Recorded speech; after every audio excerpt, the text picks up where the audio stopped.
Between June and October 1940, the greatest air battle ever seen was fought in the skies over England and the English Channel.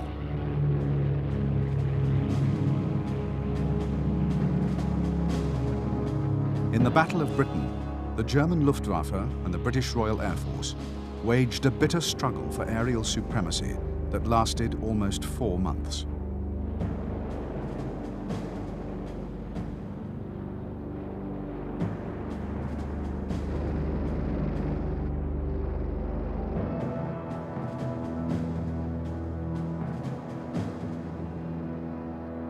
The Battle of Britain wrote a new chapter in the history of warfare. For the first time, a major conflict was fought by air forces alone. The outcome was settled not by armies of millions, but by a handful of men on each side, armed with the most advanced weapons of their day. Fast monoplane fighters, mounting multiple machine guns or cannon. Advanced bombers, some capable of ranging over 1,000 miles. Radar, a revolutionary air defense system never before tested in combat.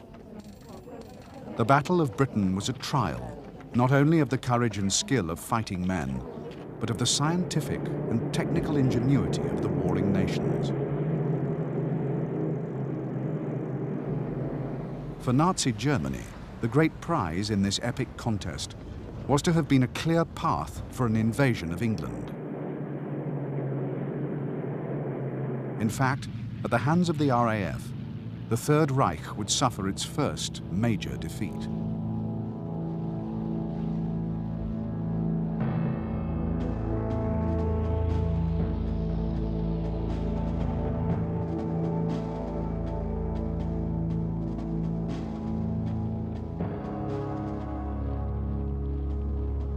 The months following the German blitzkrieg in Poland saw an uneasy lull all along the Third Reich's western borders. There were occasional artillery exchanges across the Franco-German frontier, but behind the elaborate defenses of the Maginot Line, France felt utterly secure.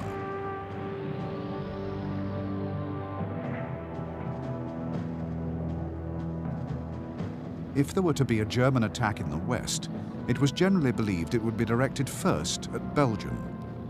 To meet it, the cream of the French army and a British expeditionary force of 150,000 men waited on the Belgian border.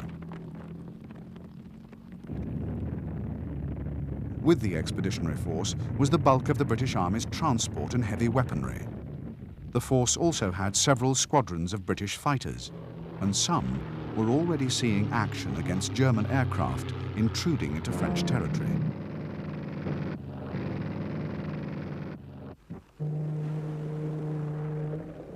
While the Allies waited for the inevitable attack in the west, Hitler struck to the north.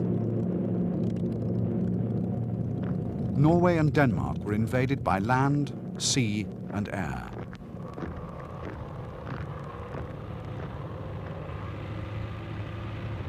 Denmark fell quickly, while Norway put up a determined but hopeless resistance.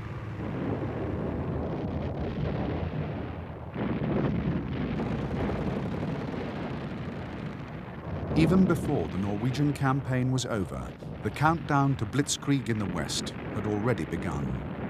German armies were massing on the frontiers of France and the Low Countries.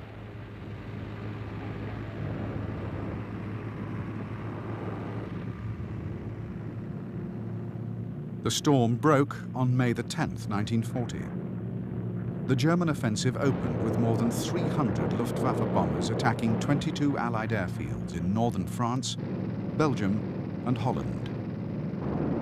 Paratroops seized vital border defenses. At the same time, the ground assaults began.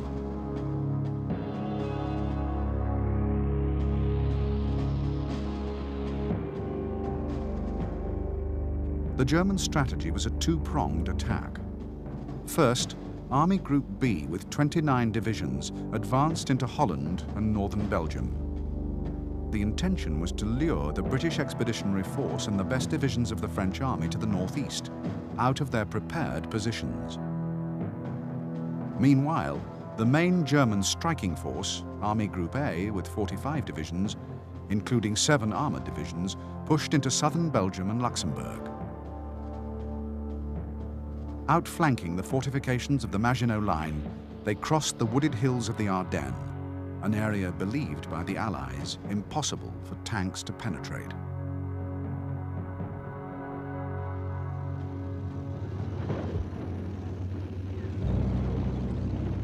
The drive through the Ardennes culminated in a decisive breakthrough. On the 13th, the River Meuse was crossed, the last natural barrier before the open spaces of central France.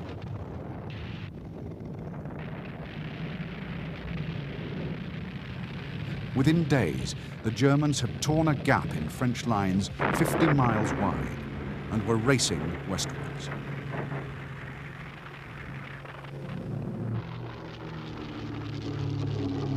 Nothing could stem the German advance. Fierce air battles raged over France and Belgium, but the Luftwaffe quickly gained the upper hand.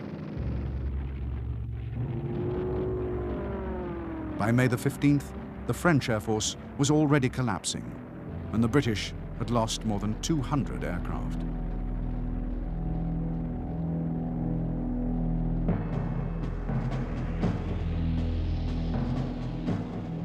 In the dash across France which followed the crossing of the Meuse, the panzers covered 200 miles, virtually unchecked. By May the 20th, German armored spearheads had reached the Channel coast. The Allied armies had been cut in two, and the war had swept to within 50 miles of the British mainland. Soon, the British Expeditionary Force and the bulk of the French 1st and 7th Armies were caught in a shrinking pocket around the port of Dunkirk.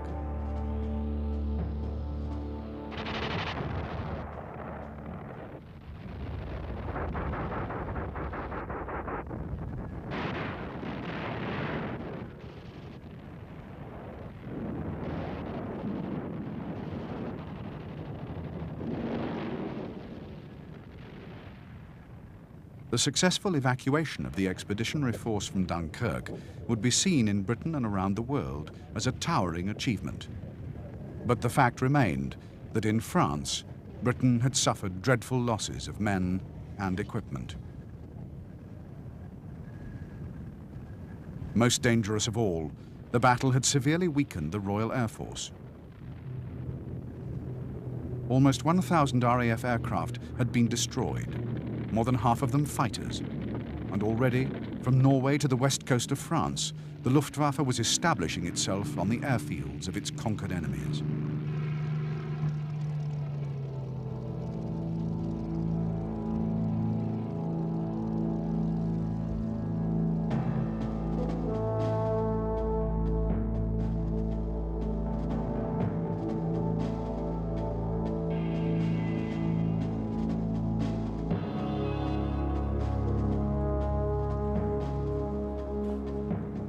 With the fall of France, Hitler had achieved all of his immediate war aims, and had achieved them with a speed that astonished even himself.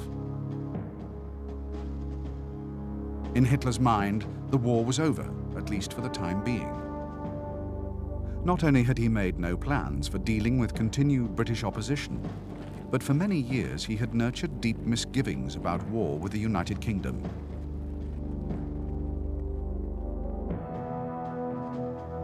To Hitler, the defeat of Britain would only serve to hand her empire to the United States and Japan. Now, with the British powerless to intervene on the continent, they would surely come to some kind of arrangement. Anything else, Hitler believed, would be simply irrational.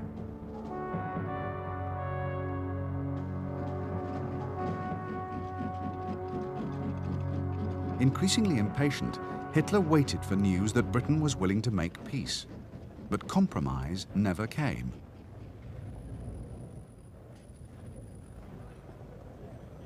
On July the 2nd, he finally ordered his generals to prepare preliminary plans for an invasion. And on the 16th, he ordered the plan put into effect.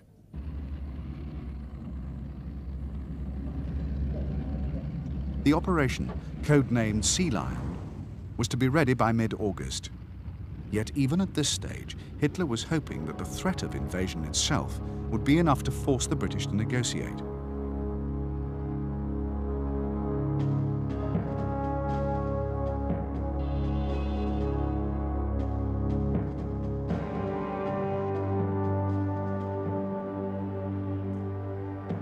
Above all others, it was Winston Churchill who was the driving force behind Britain's refusal to come to terms with Adolf Hitler. Appointed Prime Minister on the very day that Germany invaded Western Europe, Churchill had been a compromise candidate for the leadership, and his authority was far from complete. Many of his senior colleagues believed that his hardline rejection of Hitler's peace overtures was suicidally obstinate. Churchill had no such doubts. For many years, he had warned of the threat posed by Nazi Germany, and now he announced that Britain would fight. Churchill understood that any German invasion attempt would depend on the Luftwaffe winning mastery of the air, and that only the RAF's fighters could prevent them doing so. To increase Britain's fighter strength, Churchill created a new government department, the Ministry of Aircraft Production, and put at its head an energetic and talented newspaper tycoon, Lord Beaverbrook. Through Beaverbrook, Churchill could ensure that even while his air marshals demanded bombers, fighter production was given the highest priority. As the great test of the Battle of Britain drew closer, Churchill, in spite of his stirring oratory, had yet to gain the complete confidence of the British people. What sustained him in this, the greatest crisis in Britain's history, was his own unshakable belief that victory would come. To resistance and revolt, and if driven to desperate hazards, he attempts the invasion of the British Isles, as well he may. We shall not flinch from the supreme trial. Lift up your hearts. All will come right. Out of the depths of sorrow and of sacrifice will be born again the glory of mankind.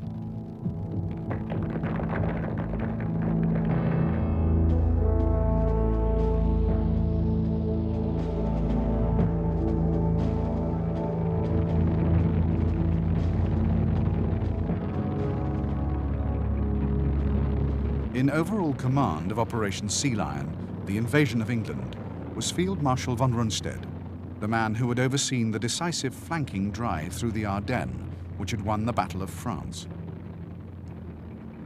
The invasion plan called for 2 army groups, altogether over 250,000 men, to land on the shores of Britain.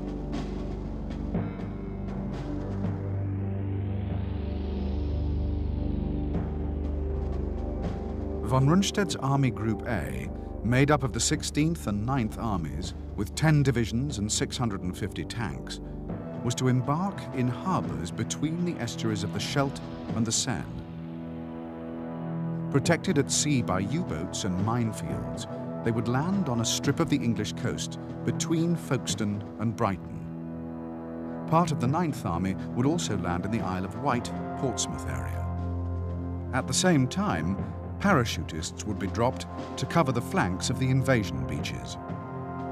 To the west, a secondary landing was to be mounted by the 6th Army of Army Group B.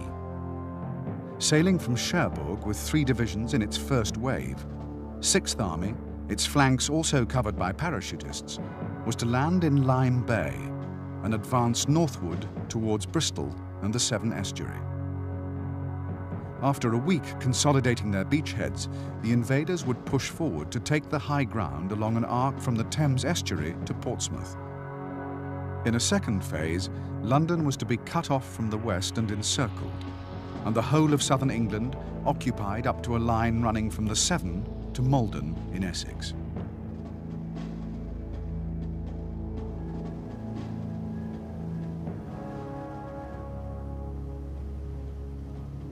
The sheer quantity of shipping required for Operation Sea Lion, 155 transports and 3,000 smaller craft for the first wave alone, meant that Hitler's orders to be ready to invade in mid-August were impossibly ambitious. The Navy protested that assembling the ships would take until at least the middle of September, nor could it guarantee to protect the invasion flotilla from Britain's powerful home fleet.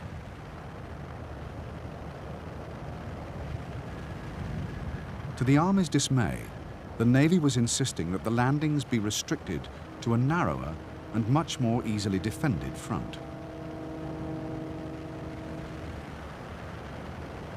On only one subject were the German Army and Navy in full agreement.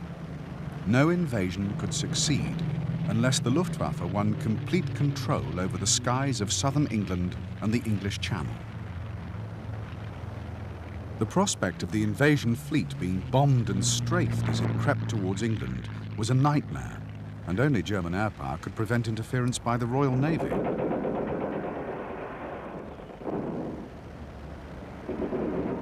Operation Sea Lion therefore depended totally on the destruction of Britain's air force.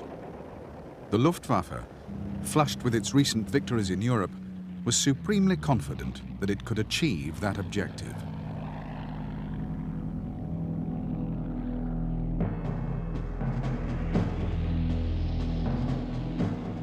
The first phase in the German air offensive was to be a series of bombing attacks on British merchant ships in the Channel, mounted from airfields in France and Belgium. Britain was to be faced with a major dilemma: send fighters to defend the convoys and have them shot down by German fighter escorts, or lose the ships. After the preliminary stage of gradually wearing down British fighter strength, the full-scale assault would begin. The Eagle Offensive would involve massive raids on RAF fighter fields and sector stations. Aircraft factories would also be hit. Within 4 days of the launch of the offensive, the Royal Air Force would have to abandon its southern airfields for sanctuary further north. Another 4 weeks would annihilate the remnants of the RAF's fighter strength. The way would be open for invasion.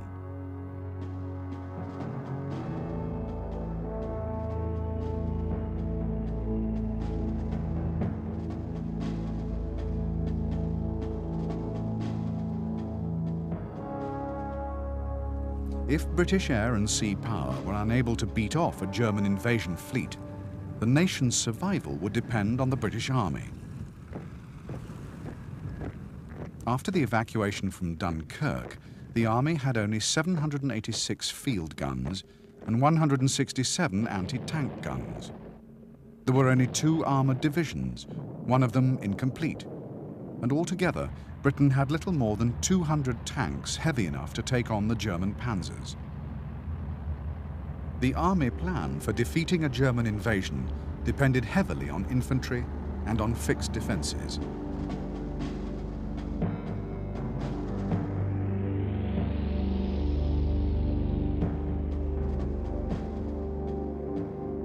From Berwick-on-Tweed to Weymouth, coastal areas up to 20 miles deep were closed to the public, sown with mines and fenced off with barbed wire. Across Britain, a series of defensive stop lines was created, made up of pillboxes and linked anti-tank obstacles. At the heart of the defences was the GHQ line, covering London and the industrial Midlands, on which all of Britain's anti-tank guns were sited. Later, a less wasteful and more flexible strategy was adopted. Mobile infantry formations were established on the coast, and the emphasis on lengthy defence lines was replaced by the fortification of key road junctions and strategic points.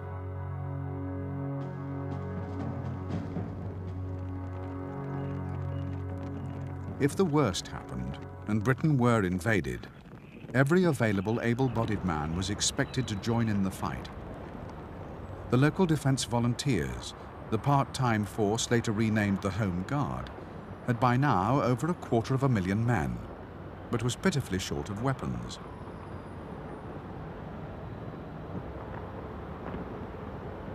Few expected that against the seasoned veterans of the German army, it would stand much of a chance.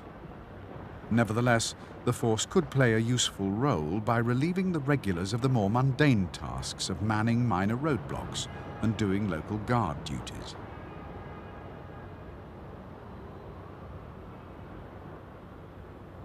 In anticipation of the battles to come, 127,000 civilians were evacuated from the east coast, and another 80,000 moved from the Kentish coast.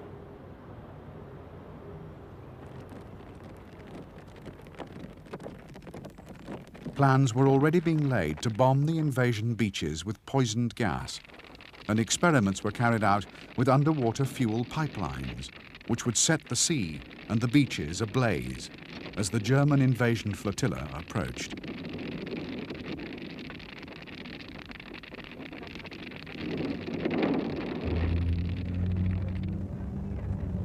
British planners knew that any German invasion must be preceded by a massive air assault.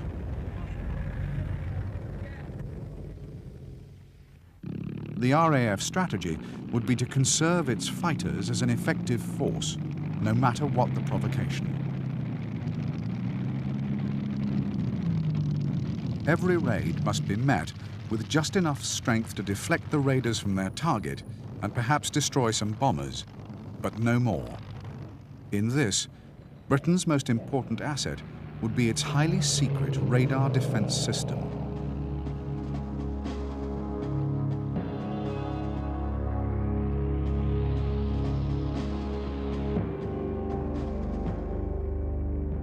The radar stations of Chain Home stretched from the north of Scotland to the westernmost tip of Wales.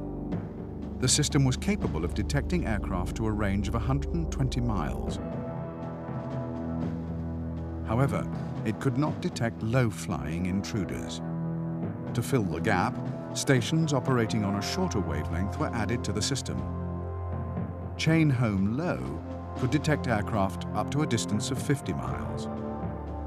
Whenever a radar station or group of stations detected aircraft approaching the British coast, the information was passed directly to Fighter Command headquarters at Bentley Priory.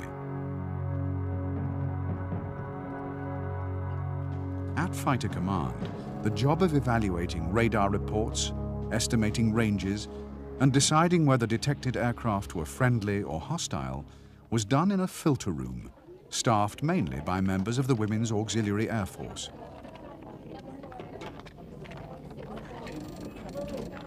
There, counters representing enemy and friendly aircraft were moved around a giant plotting table.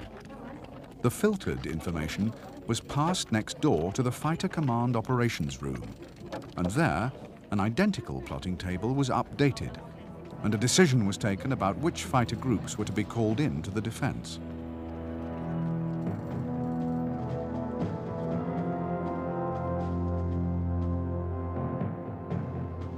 Britain was divided into 4 Fighter Command groups.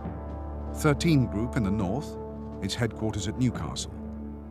12 Group in the Midlands, commanded from Watnall. 10 Group was in the southwest, with its headquarters in Box. And 11 Group, the group likely to take the brunt of German attacks, was in the southeast, its headquarters at Uxbridge. Every group headquarters had its own operations room, its plotting table updated minute by minute with information from Bentley Priory. A duty controller decided which of the sector stations under his group's command should meet the raid and how many fighters should intercept.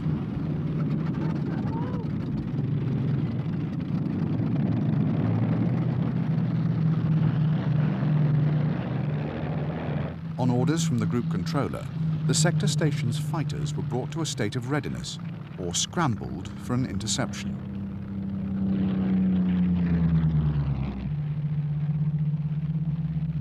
In the sector operations room, plotters tracked not only the course of enemy raiders, but also the positions of intercepting RAF squadrons.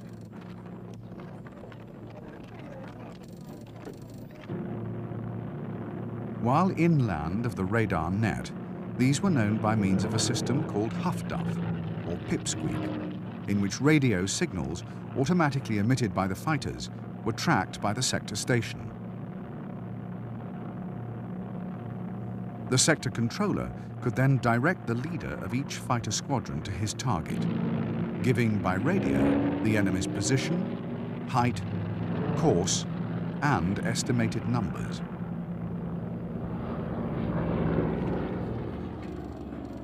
Once enemy raiders had crossed the British coast, they could no longer be tracked by radar, and technology gave way to the eyes and ears of the Observer Corps, a vast civilian organization made up mostly of part-timers. From posts all over the country, observers, armed with binoculars and a crude direction finder, reported the course, position, and identity of all aircraft within their area. On cloudy days, all this had to be judged from the sound of aircraft engines alone. Observer reports were passed to the Corps' own filter center at Horsham, and from there to Fighter Command Group and Sector Operations Rooms. Britain's air defense network was meant to ensure that RAF aircraft would have no need to fly wasteful standing patrols in the hope of catching sight of an enemy. Whenever the fighters flew, they would fly to combat. Fighter Command's entire strategy depended upon the proper functioning of this new and relatively untried system. In June 1940, no one could tell how such a complex machine would fare in the chaos of an all-out battle.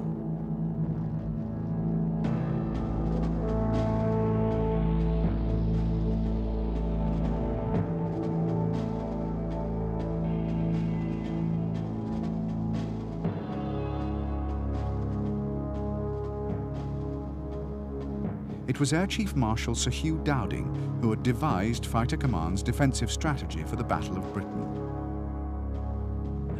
Dowding had been appointed Chief of Fighter Command on its creation in 1936. He was the man responsible for the RAF's decision to opt for metal monoplane fighters, and he had quickly seen the promise of radar.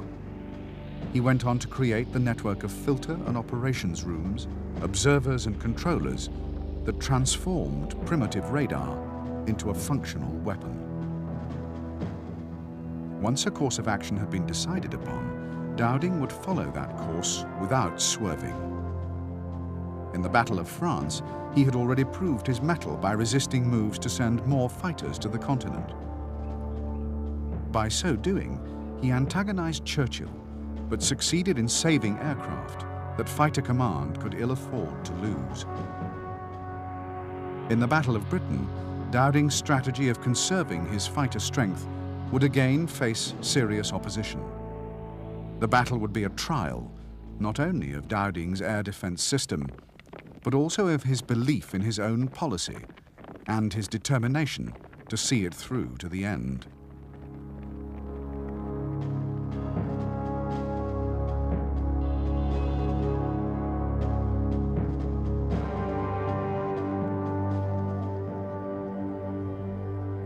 Air Minister of the Reich and Commander-in-Chief of the Luftwaffe, Hermann Göring, was the man charged by Adolf Hitler with destroying the Royal Air Force and paving the way for an invasion of Britain. During the Great War, Göring had become one of Germany's most famous fighter aces, winning the Pour le Mérite, Germany's highest decoration, and succeeding Baron von Richthofen as commander of the renowned Flying Circus. A close friend and ardent supporter of Adolf Hitler from the earliest days of the Nazi Party, Göring wielded enormous power in the Third Reich. As well as commanding the Luftwaffe, he was Prime Minister of Prussia and the President of the Reichstag. Alone amongst the Nazi hierarchy, Göring affected an aristocratic style. He lived in a castle, dressed flamboyantly, and was devoted to hunting. After the fall of France, he spent little time on Luftwaffe business. Instead, he was scouring the museums of occupied Europe for works of art to plunder. For his contribution to Germany's victories, Hitler created for Goering the unprecedented military rank of Reichsmarschall. Yet the triumphs of the Luftwaffe had owed little to Goering's own thinking. He believed uncritically the theories of those who claimed that bombers, by breaking the will of the enemy, were capable of winning wars alone. As for fighter tactics, the limit of Goering's interest was to exhort his flyers to shoot down as many enemy aircraft as possible.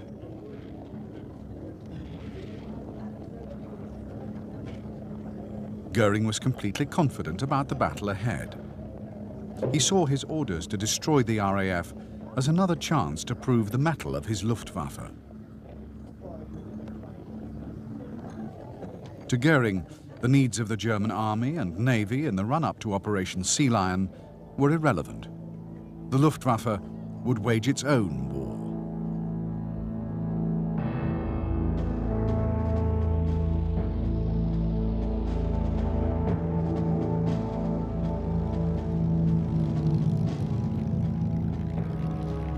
In the days following the evacuation of the British Expeditionary Force from Dunkirk, RAF Fighter Command was desperately trying to bring its forces to battle readiness.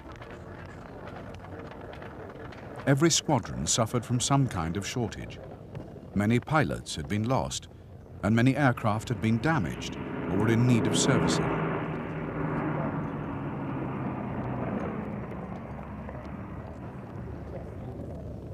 Some squadrons had only half their establishment of ground crew, while less than a third of RAF fighters had been fitted with IFF, a new device designed to identify British aircraft to the radar network.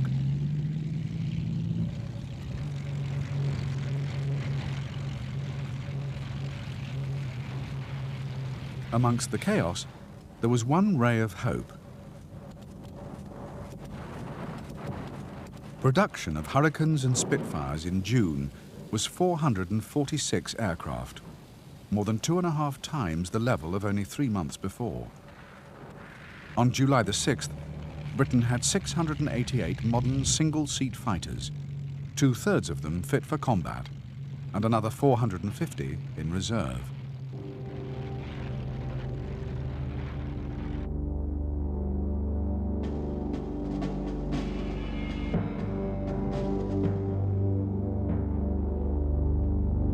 The Hawker Hurricane, a monoplane fighter built of wood, fabric, and a tube metal framework, had entered service with the RAF in late 1937. Although the Hurricane was a halfway stage between the old wood and fabric biplane and the new generation of metal aircraft, in the hands of a good flyer, it was an effective weapon. During 1939, the Hurricane had been extensively modified. The aircraft's fixed pitch, two-bladed propeller had been replaced by a two-pitch, three-bladed type, and its wing had been covered with a metal skin instead of fabric. The result was a dramatic increase in performance. Armor protection was also fitted. Armor was placed first between the pilot and the engine, and later behind the pilot as well. At the instigation of Air Chief Marshal Hugh Dowding, the aircraft was given a bulletproof windscreen. These additions meant that the man flying a Hurricane was far better protected in combat than any German fighter pilot. During the Battle of Britain, the Hurricane's rugged simplicity would pay valuable dividends for RAF Fighter Command. The aircraft would prove quick to manufacture, damage-resistant, and easy to repair.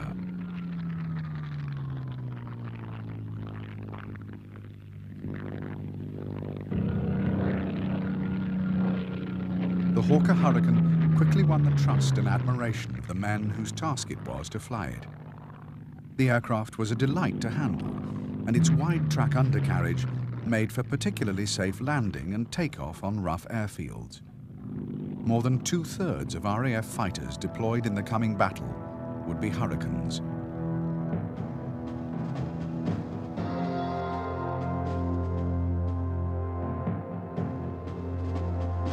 The The Supermarine Spitfire was an advanced, all-metal monoplane fighter with a monocoque fuselage and a stressed metal skin.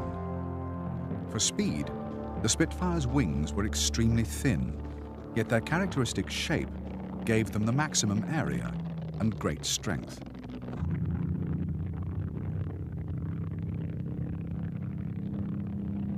The Spitfire had entered RAF service in August 1938. Its design called for new and complex manufacturing techniques, particularly in the forming of the wings, and in consequence, production of the aircraft in numbers was painfully slow.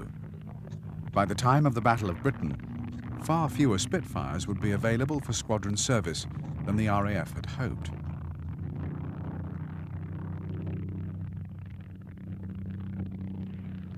The Spitfire was fast, maneuverable, and very responsive to fly, except at high speeds, when its fabric-covered ailerons caused lateral forces to become heavy.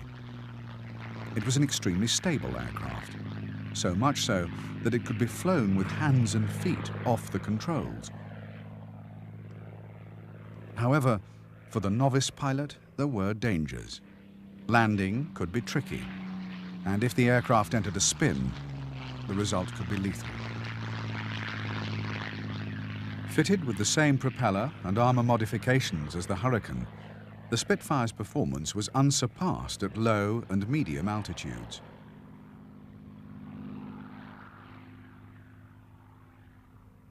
A feature particularly admired by Spitfire pilots was its bubble canopy, which gave a superb all-round view, a priceless asset in a dogfight.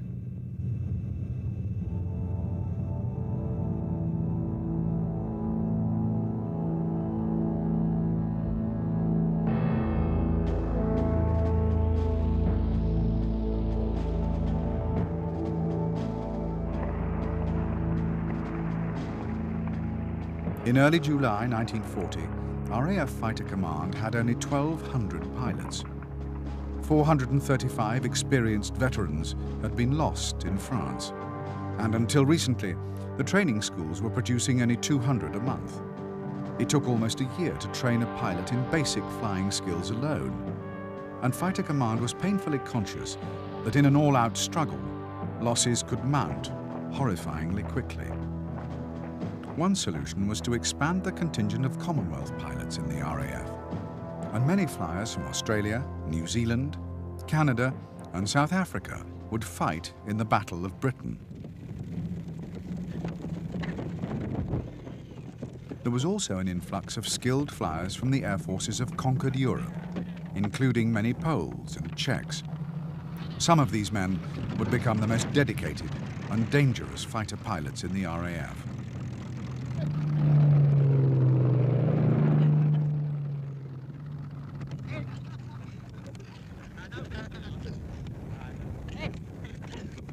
At the outbreak of war, part-timers from the RAF Volunteer Reserve and the Auxiliary Air Force had been immediately mobilized and would make up around a quarter of RAF strength. Although they could fly, they'd been given little training in how to fight. Even the training of regulars was of a very poor standard. RAF combat practice was always in strictly choreographed section or group attacks, while solo combat skills and marksmanship were badly neglected.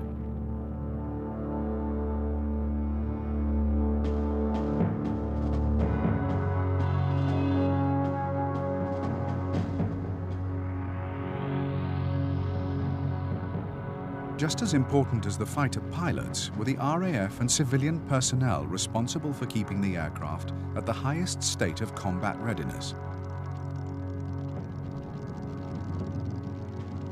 A daily inspection was carried out on every machine, and after a sortie, as a squadron landed, each fighter was met by its ground crew, including an armourer and his assistants, a fitter, a rigger, and a radio mechanic. Aircraft were normally checked for damage, refueled, and rearmed in 35 minutes. Behind the ground crew were the maintenance mechanics, highly skilled men who serviced the fighters' overworked engines and airframes, often in very primitive conditions. The station workshops also carried out what repairs they could.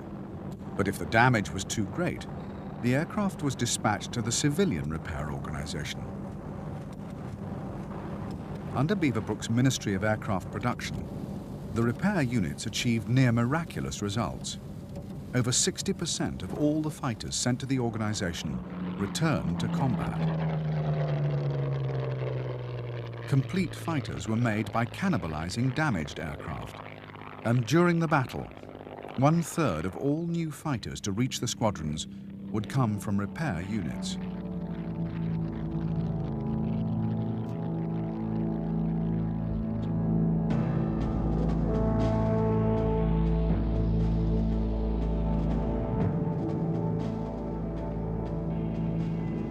While Britain's fighters were the major weapon against enemy raiders, the ground defences would also play an important part, mainly by forcing bombers to fly higher and so spoiling their aim.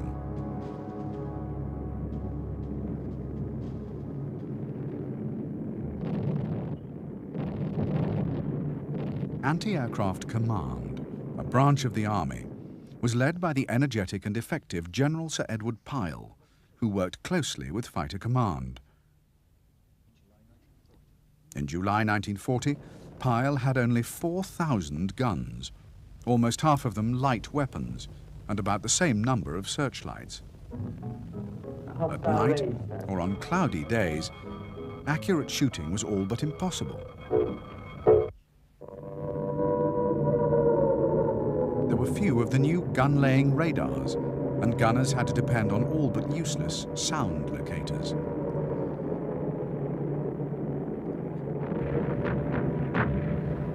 The second component of the ground defences was a force of barrage balloons. Balloons were meant to discourage low-flying bombers, particularly at night, and were handled by a 12-man team made up of RAF personnel. Because the mile of cable connecting the balloon to the ground could easily be severed by an enemy aircraft without causing the raider to crash, a system called the double parachute link was devised to make the balloon a truly lethal obstacle. When hit by an aircraft, the cable would separate from the balloon and the winch. While the cable was being trailed by the aircraft, it would deploy 2 small parachutes, which would cause a sudden drag of about 2 tons, stopping the raider dead in its tracks. With the double parachute link, the barrage balloon was a powerful deterrent to low-flying bombers. However, in the summer of 1940, there were far too few balloons for an adequate defense. Only 1,400 barrage balloons were available to protect key sites around the country.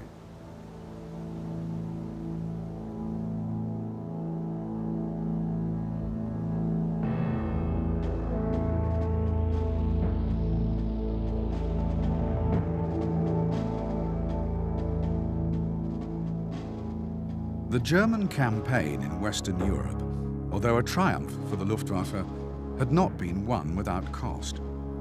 Almost 1,500 aircraft had been lost in combat and operational accidents in less than 2 months. Now, the force was expected to go on the offensive against Britain without the rest and replenishment it so badly needed. Although Goering believed that wars were to be won by strategic bombing, his air force had never been equipped to fulfill that role. The Luftwaffe had developed as a tactical weapon whose task was to support a ground offensive. It had numerous bombers, but the emphasis was on relatively short range types, able to carry only a modest load.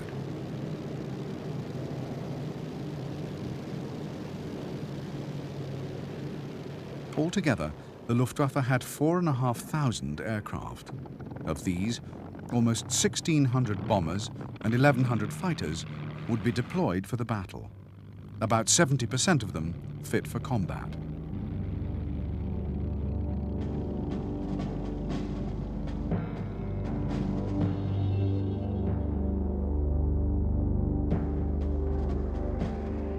The Messerschmitt 109 was Germany's only modern single-engined fighter.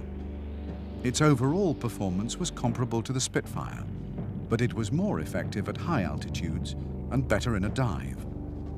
Unlike British fighters, which were fitted with carburetors, the 109 had fuel injection and could dive suddenly without stalling, an advantage many would use to evade opponents in the battle.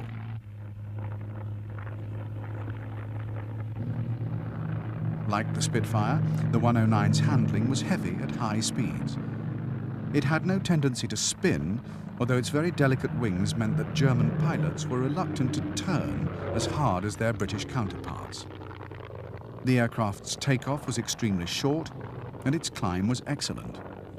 But on the ground, the 109's narrow undercarriage and poor view made it a difficult machine to handle, and 5% of all 109s built would be destroyed in landing accidents.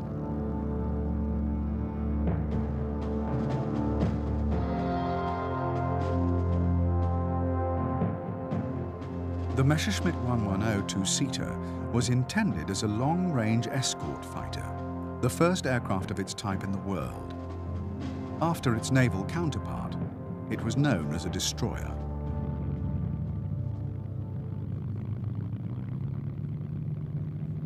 Goering saw his destroyer squadrons as the elite of the Luftwaffe, and their pilots were the best available.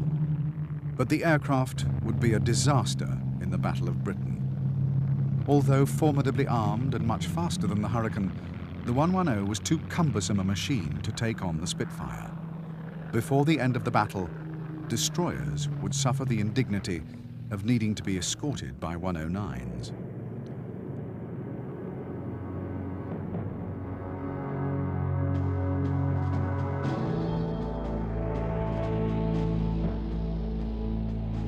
The Junkers 87 Stuka was designed as a precision dive bomber, whose main role was to support infantry actions. As long as it operated in areas in which the Luftwaffe controlled the skies, it was a formidable weapon, its bombing accurate to within 100 feet.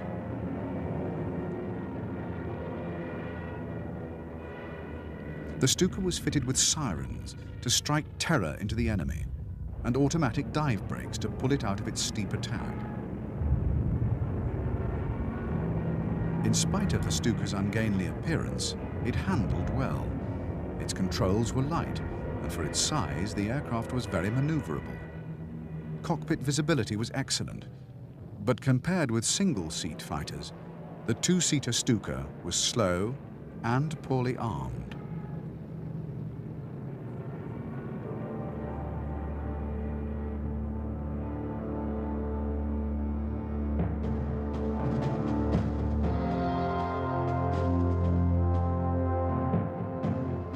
When it first entered service, the Heinkel 111 was one of the most outstanding aircraft of its day.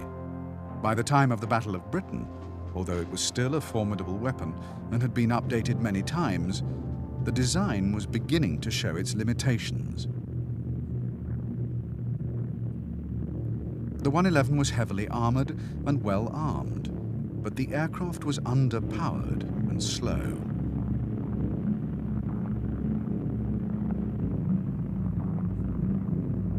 Because its bombs were stored vertically, the heaviest weapon it could carry in its bomb bay was only 551 pounds.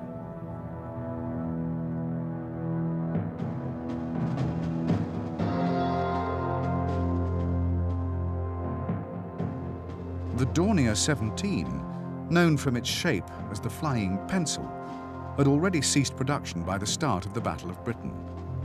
The aircraft was limited in bomb load, speed and range. It also had no armor protection.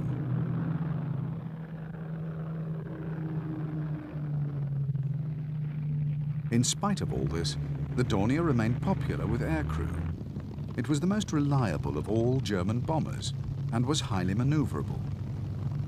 The aircraft was also structurally very strong and could bomb in a shallow dive at over 370 miles per hour.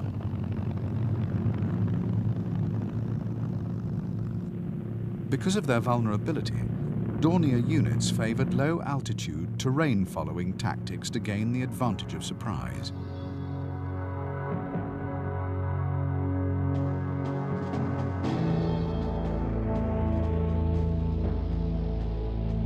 The Junkers 88 had been designed at astonishing speed, and the Battle of Britain would see its first operational use on a large scale.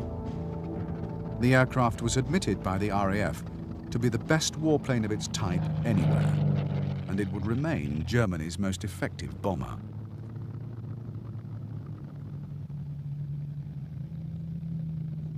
The Junkers 88 was fast, versatile, rugged, and highly maneuverable. It was poorly armored and armed, but its dive brakes would often allow it to escape, even from a Spitfire.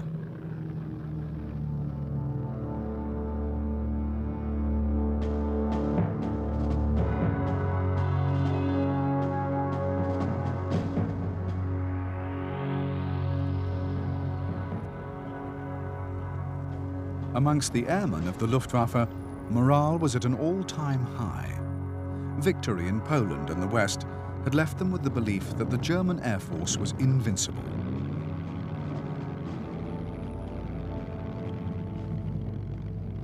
They had suffered heavy losses since the start of the war, but the force had an enormous number of combat-tested veterans, and the men knew that their training and tactics were superb.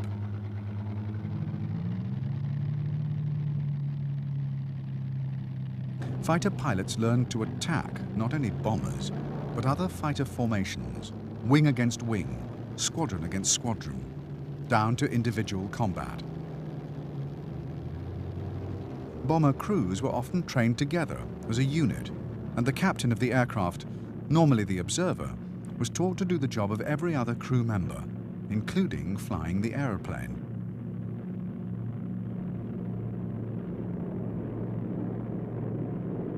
Pilots had up to 250 hours flying experience, including more night sorties than the pilots of any other air force. The Luftwaffe had been training 800 new pilots a month since long before the war began.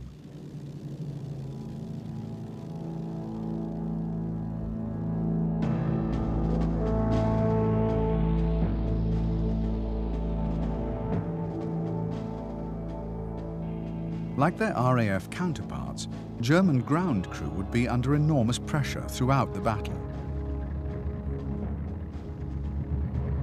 The whole Luftwaffe offensive would depend on them turning around bombers and fighters as fast as possible and keeping them in serviceable condition. The job would be made infinitely more difficult by the quickly improvised nature of many German airfields. Servicing work, including engine changes, often had to be done in the open, with the absolute minimum of facilities.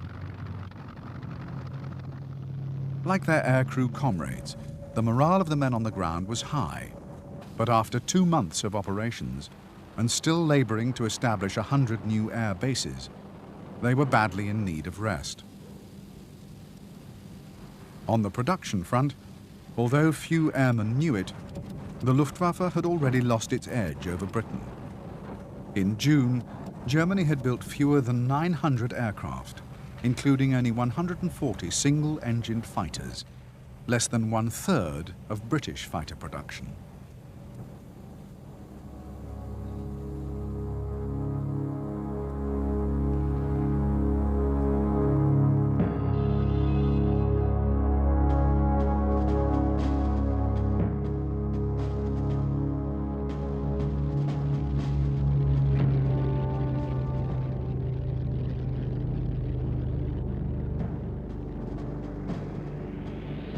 The Battle of Britain would begin in earnest on July the 10th, 1940, with Luftwaffe attacks on British Channel convoys. But even before the first phase of the conflict, the British people were to be shown that the Luftwaffe was within striking distance. Every day, the number of intrusions by German reconnaissance aircraft over England increased. The air defences were probed, and the response time of the RAF was measured.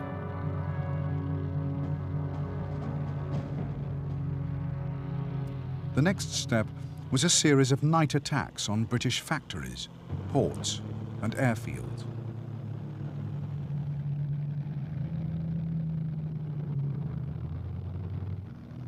The first large-scale air raid on Britain was on the night of June the 18th. 100 bombers attacked targets in southern, eastern and northern England and South Wales.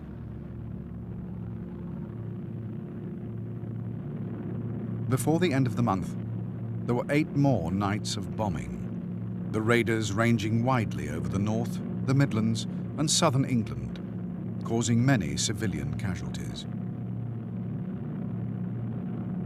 On July the 1st, German bombers mounted the first major daylight raid on Britain.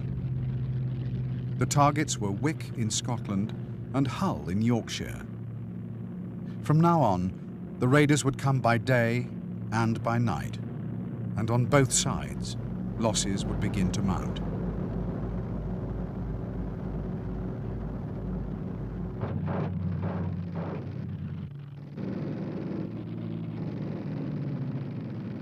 The deadly contest of grinding attrition that would become known as the Battle of Britain was about to enter its first phase.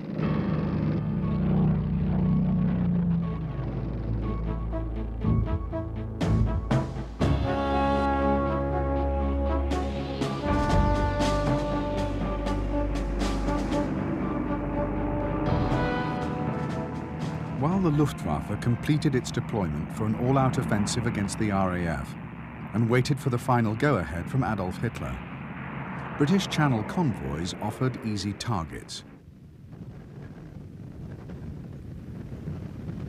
RAF Fighter Command was to be presented with a terrible dilemma: commit fighters to protect the convoys or lose the ships.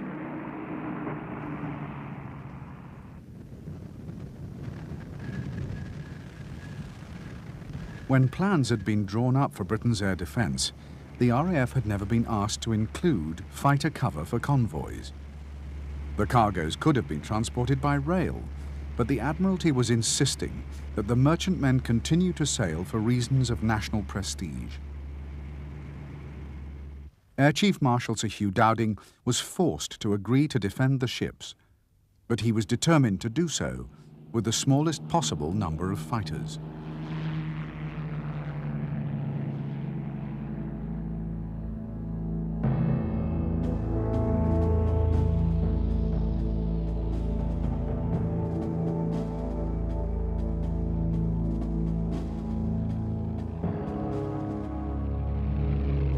Because of poor weather over the Channel, the German campaign got off to a slow start. It was July the 4th before the Luftwaffe launched its first large-scale convoy attack. The same day, the first fighter sweep in strength was flown over Kent. On the 7th and 8th, the tempo sharply increased. Channel ports were bombed, and more convoys were hit, leaving several ships sunk or damaged. It was Dowding's strategy to refuse to respond to German fighter sweeps, and where possible, these were ignored. But attacks on ships and ports had to be countered, often by units of only 6 or 7 aircraft.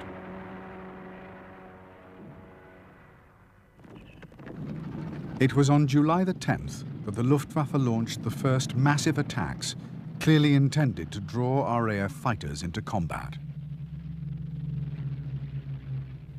July the 10th is the day officially recognized as the start of the Battle of Britain.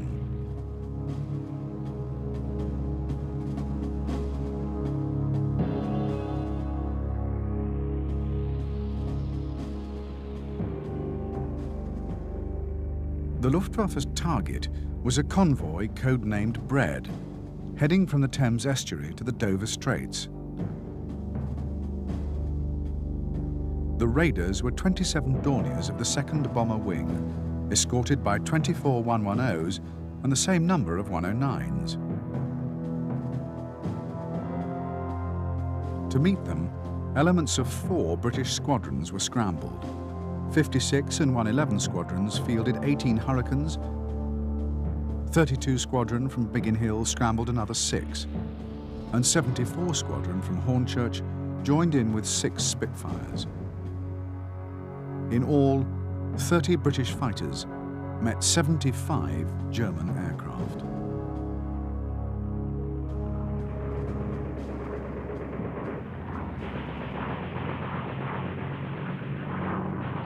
In a vicious dogfight, 9 German raiders were destroyed and 4 damaged. The RAF lost 1 fighter shot down, 2 crash-landed, and 2 damaged. Only 1 ship was sunk.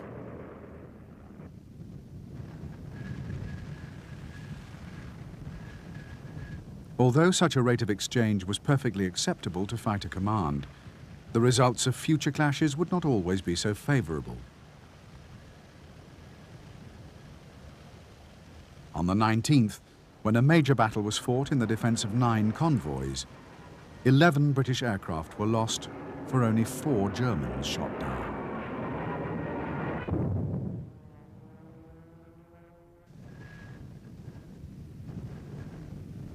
During the following weeks, as increasing numbers of ships were sunk by German bombs, Hugh Dowding faced insistent demands from the Admiralty and from Downing Street that he do more to defend the convoys.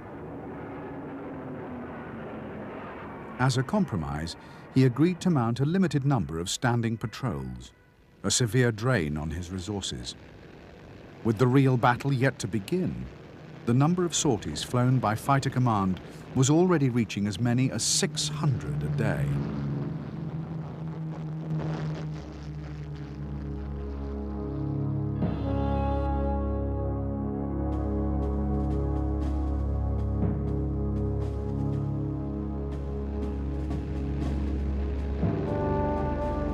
During the Channel fighting, many British pilots gained their first experience of air-to-air combat. Already, some valuable lessons had been learned. Unofficially, many flyers had begun harmonizing their guns so their fire converged at 250 yards instead of the prescribed 650, to get more concentrated hitting power at close range. The new De Wilde incendiary bullet was proving a valuable aid to marksmanship, and a popular mix of ammunition amongst experienced pilots was to load 2 guns with standard bullets, 2 with armor-piercing rounds, and 2 with incendiaries. Veteran flyers concluded that closely harmonized guns and incendiary bullets made the difference between damaging a German aircraft and shooting it out of the sky.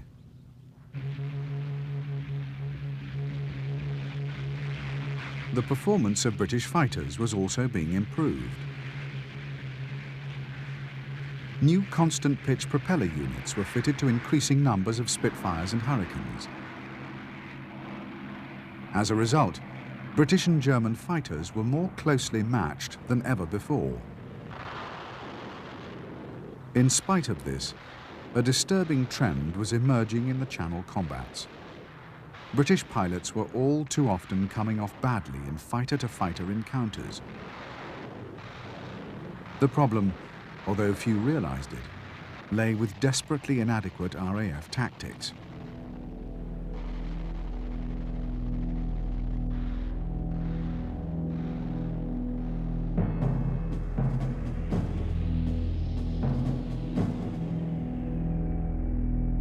The standard RAF unit was a Vic of 3 aircraft, flying in close formation.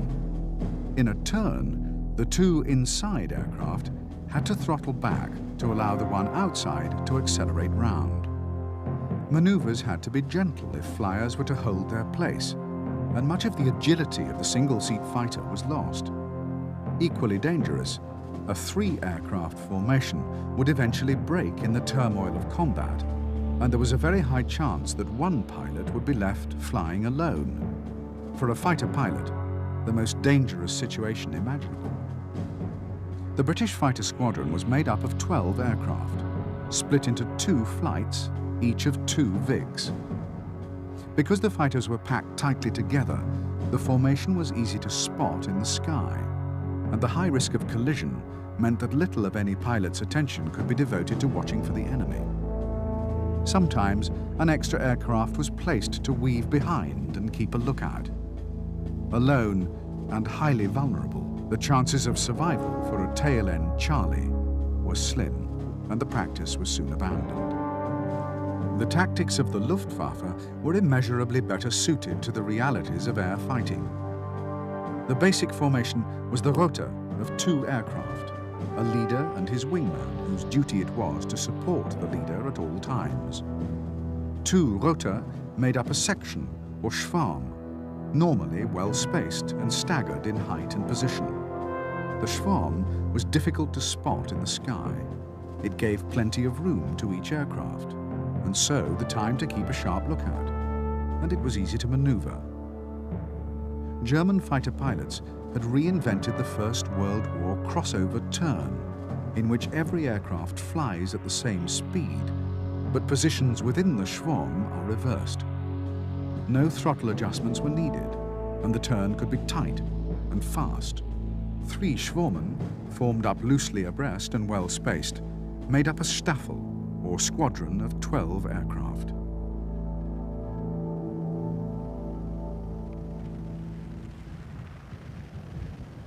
In the first 6 weeks of Channel fighting, the Luftwaffe dropped nearly 2,000 tons of bombs and sank almost 40,000 tons of British shipping.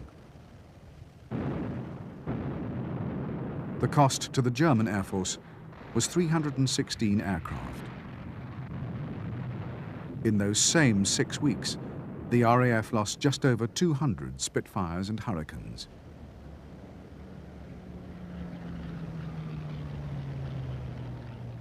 As yet, the loss of aircraft posed no real danger to fighter command. Deliveries from the factories were at the highest level ever. The real danger lay with the toll of veteran pilots. A high proportion of casualties had been squadron or flight leaders, the most experienced flyers in fighter command. With a full-scale German offensive about to be unleashed, less than half of the RAF's remaining fighter pilots had any combat experience whatsoever.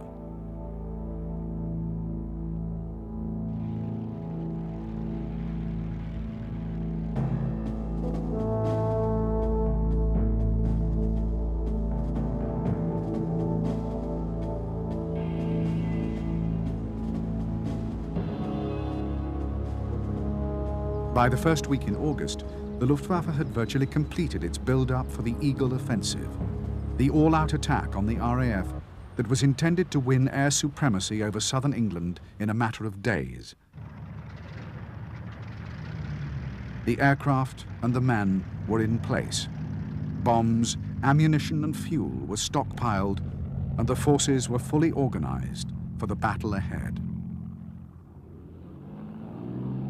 The Luftwaffe in the west was divided into 3 Luftflotten, or air fleets, each a self-contained force of bomber, fighter, reconnaissance, and support units.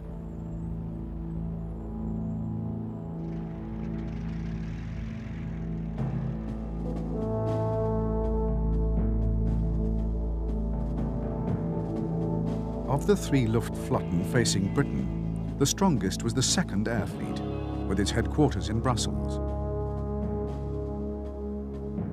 Its area of operations was to the east of a boundary drawn down the centre of England. 2nd Air Fleet was commanded by Field Marshal Albert Kesselring, a former army officer. Kesselring had under his command 5 wings of Messerschmitt 109 fighters, each of around 100 aircraft, 2 wings of twin-engined 110s, and a mixed group of 109 and 110 fighter bombers, numbering about 40.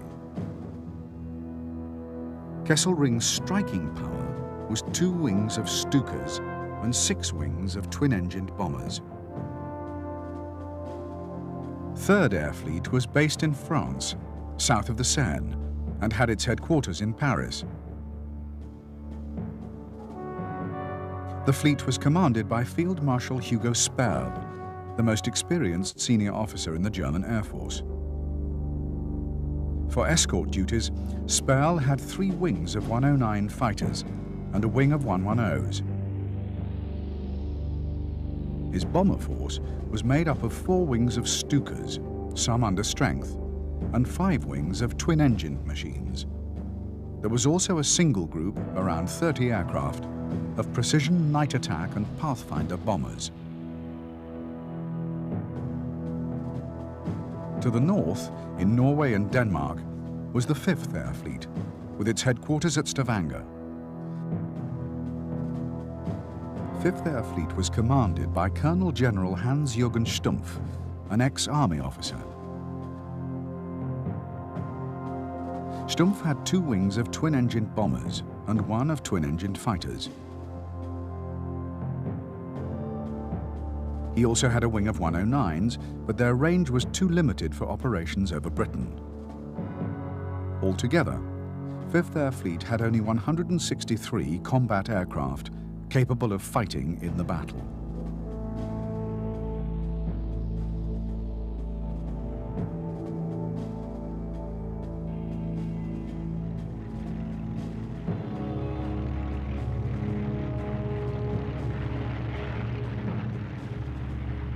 Unlike the German air fleets, which were independent entities, often unaware of each other's operations, fighter command's 4 groups were designed to work closely together. Cooperation would not always be flawless or wholehearted, but when the system functioned as it was meant to, it could make very effective use of fighter resources.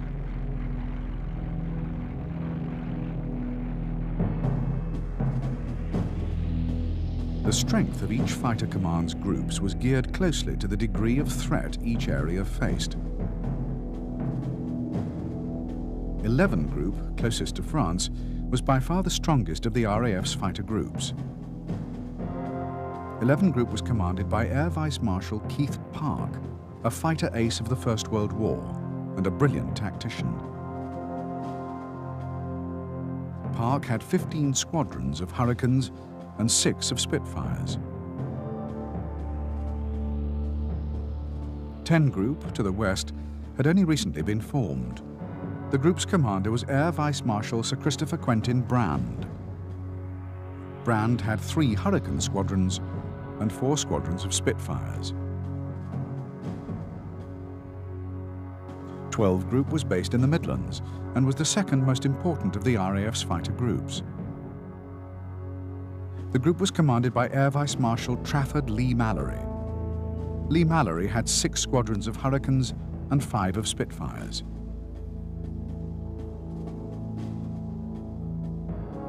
To the north, facing Scandinavia and the German 5th Air Fleet, was 13 Group. 13 Group's commander was Air Vice Marshal Richard Saul.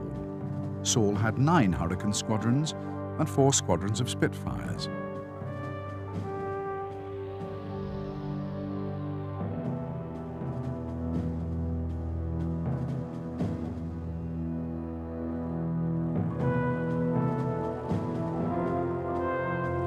At the start of the July battles, German intelligence had compiled a reasonably accurate picture of RAF fighter strength. But since then, it had overestimated British losses and seriously underestimated the rate of production of new aircraft.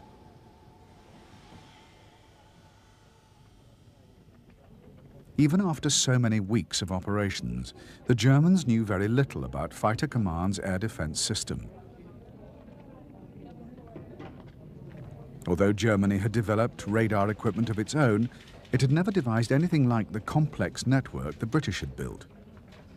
The function of sector station operations rooms was unknown, and it was assumed that the radar control of RAF fighters was rigid and inflexible.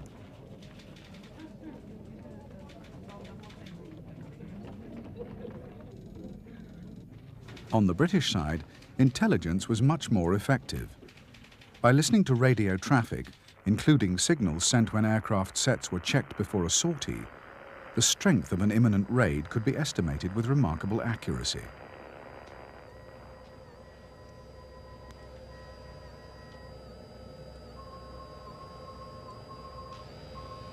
Britain's most dramatic intelligence breakthrough had happened just before the war. Poland had given the British an example of the secret German code machine, Enigma. The code had been broken, and German radio traffic would be deciphered throughout the Battle of Britain. In the first week of August, decoded German messages included references to an impending Adlerangriff, or Eagle attack. It was clear to the British that the battle was about to enter a new phase.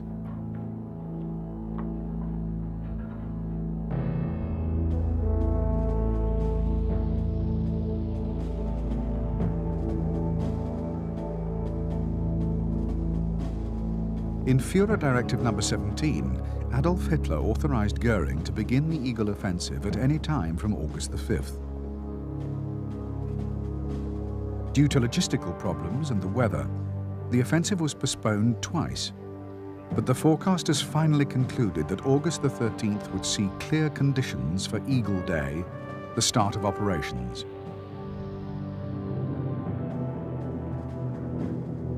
The day before the aerial armada was to strike, the way would be cleared by the destruction of key British radar stations.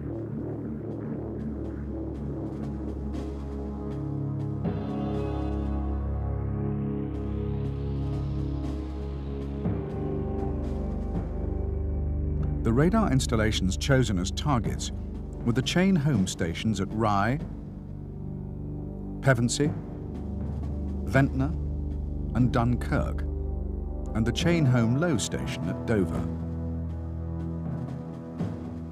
August the 12th began with 11 fighter sweeps by Messerschmitt 109s, starting at 0700 hours, almost 200 fighters altogether. Their role was to draw the defenders away from the target area. At 0840 hours, 16 Messerschmitt 110s took off from Calais. The raiders belonged to the Elite Erprobungsgruppe 210, aircraft evaluation specialists and experts in precision fighter bomber attacks. The first 4 aircraft section of 110s left the main formation and attacked the Dover station. Several buildings were damaged, but the bombs failed to destroy the masts or prevent operations. The second section peeled off inland towards the chain home installation at Dunkirk. Buildings were hit and the station stopped transmitting, but the masts survived. Rye was the next target. There, several huts were destroyed, communications were damaged, and the station stopped functioning. Again, the masts remained standing. The last section hit Pevensey. Little damage was done, but by chance a bomb hit the main electricity supply line, and transmission was interrupted. Later in the day, a formation of 80 Junkers 88s, escorted by 120 110s and 25 109s, headed for Portsmouth. 15 of the bombers broke away and attacked the Ventnor station. Almost every building was destroyed, and the masts were damaged.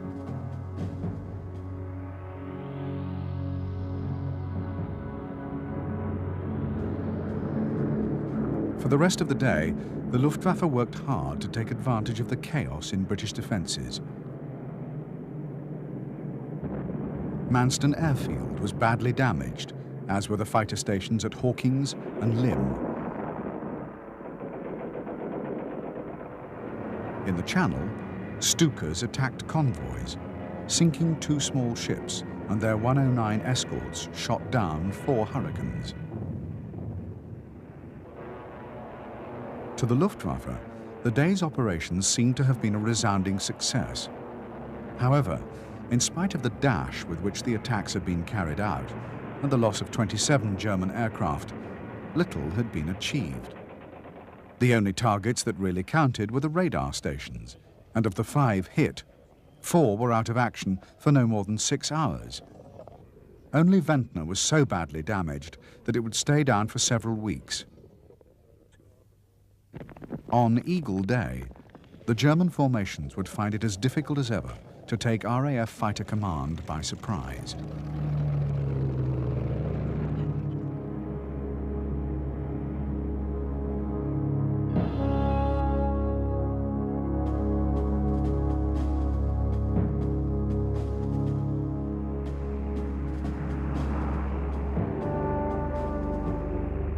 August the 13th, the first day of the Eagle Offensive, got off to a chaotic start for the Luftwaffe.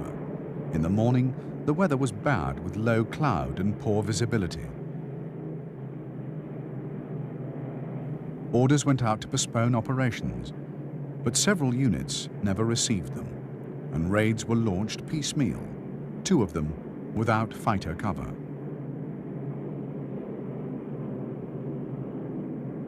It was mid-afternoon before the weather cleared and the Eagle Offensive could be launched in full strength. The fiercest action would take place in the Portland-Southampton area.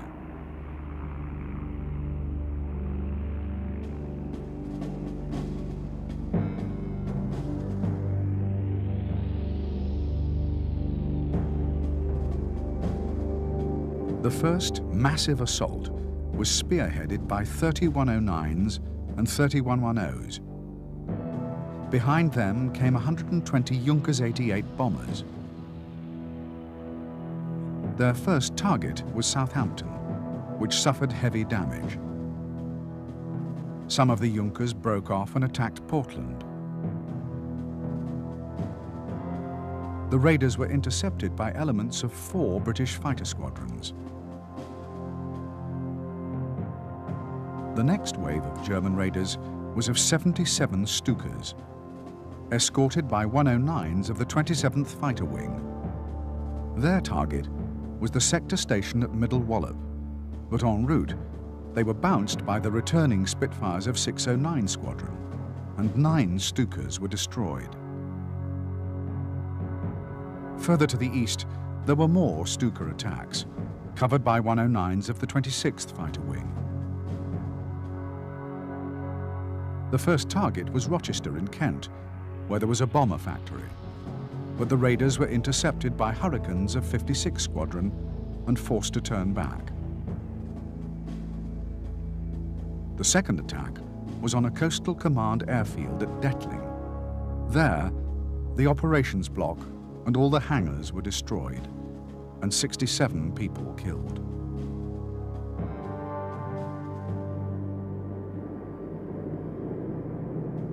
On the first day of the Eagle Offensive, the Luftwaffe flew 1,485 sorties, and the RAF 727. 15 German fighters and 19 bombers were shot down, with another 15 aircraft forced to crash land in France. The RAF lost 12 Hurricanes and 1 Spitfire, with another 4 fighters crash-landed. Remarkably, only 3 RAF pilots were killed and 2 seriously wounded. Few, considering the violence of the day's encounters.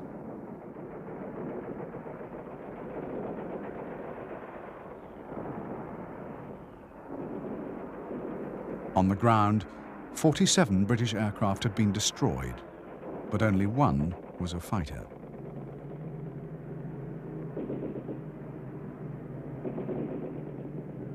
The day after Eagle Day, August the 14th, German operations were once more curtailed by the weather. But on the afternoon of the 15th, conditions improved. German intelligence calculated that Fighter Command had just 300 operational aircraft left. And to stretch the defenses to their absolute limit, the Luftwaffe meant to attack with all 3 of its air fleets simultaneously, flying almost 1,800 sorties.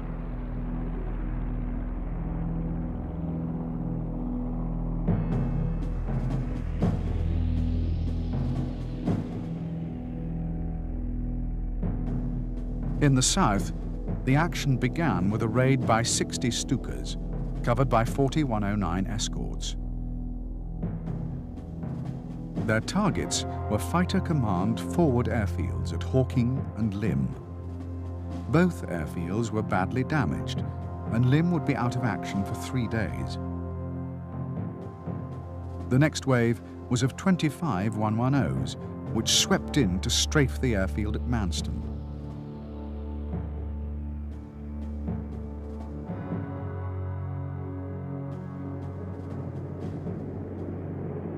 While the air battles raged in the southeast, the north saw its first major raids. Assured by Luftwaffe intelligence that northern Britain had been stripped of its fighters to reinforce the south, the 5th Air Fleet had targeted airfields and factories in Yorkshire and the Newcastle area.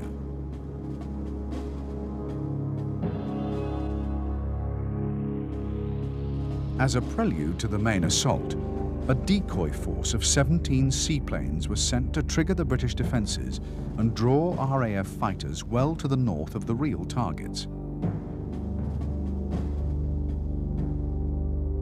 Hurricanes of 605 Squadron from Drem were dispatched to intercept.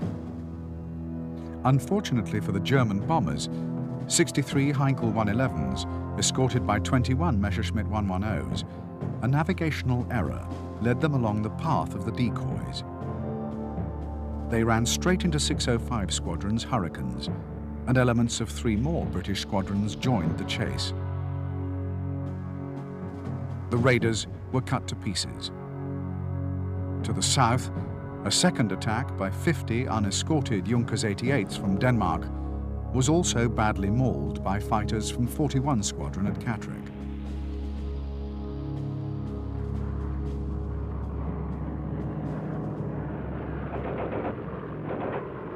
In the day's battles over the North Sea and northern England, 5th Air Fleet lost 14 bombers shot down, 3 badly damaged, and 7 twin-engine fighters destroyed. The losses were 20% of the fleet's offensive strength, a catastrophic blow. No more daylight raids would be mounted from Scandinavia.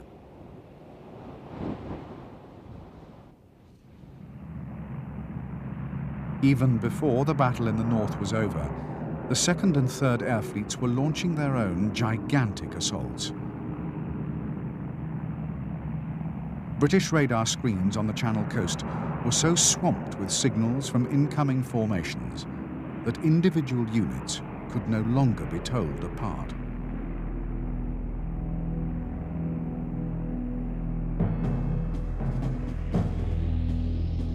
First in at 1500 hours were 25 fighter bombers of Airpro 210 with an escort of 109s. 3 Hurricanes of 17 Squadron and 9 of No. 1 Squadron tangled with the 109s. But the fighter airfield at Martlesham Heath was hit and badly damaged. Next came 88 Dornier 17s, with a huge fighter escort of 130 109s, backed up by another 60 109s of the crack 26th Fighter Wing, which flew a sweep over Kent. Elements of 5 British squadrons, 39 fighters in all, were scrambled to intercept, but could make almost no impact on such a powerful force. The bombers split into 2 groups, hitting Rochester and airfields at Eastchurch and Hawking.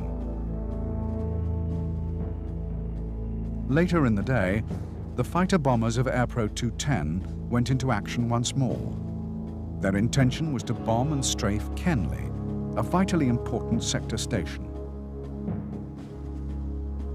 However, the raiders instead hit nearby Croydon. The next raid by 24 Dornier 17s was supposed to be on Biggin Hill, but once more, a navigational error saved a sector station.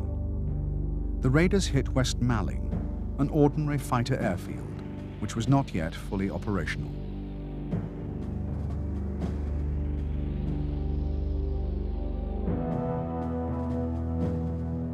To the west, another raid, this time of 60 Junkers 88s, escorted by 40 110s, was intercepted in turn by elements of 3 British squadrons, but broke through to hit the sector station at Middle Wallop and airfields at Odiham and Worthy Down, causing some damage. Next came a Stuka attack on Portland. 30 dive bombers, escorted by 109s and 110s. The raiders were intercepted by 18 British fighters from 3 squadrons.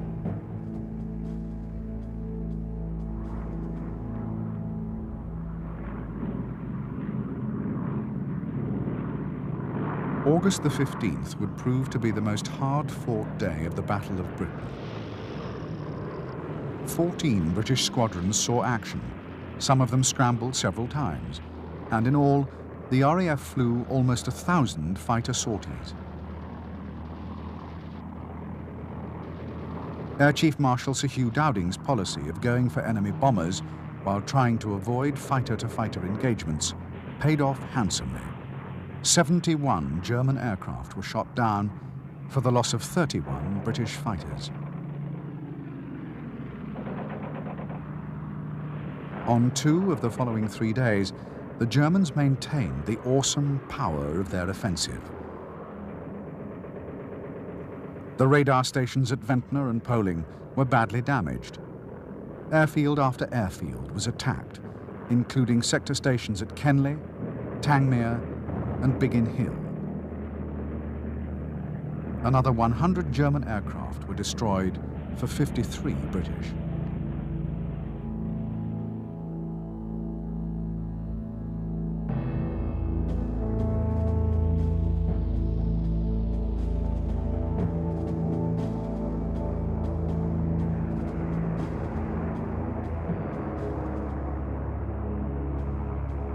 In the week since Eagle Day, the German air fleets in the west had written off 284 aircraft, 10% of their strength.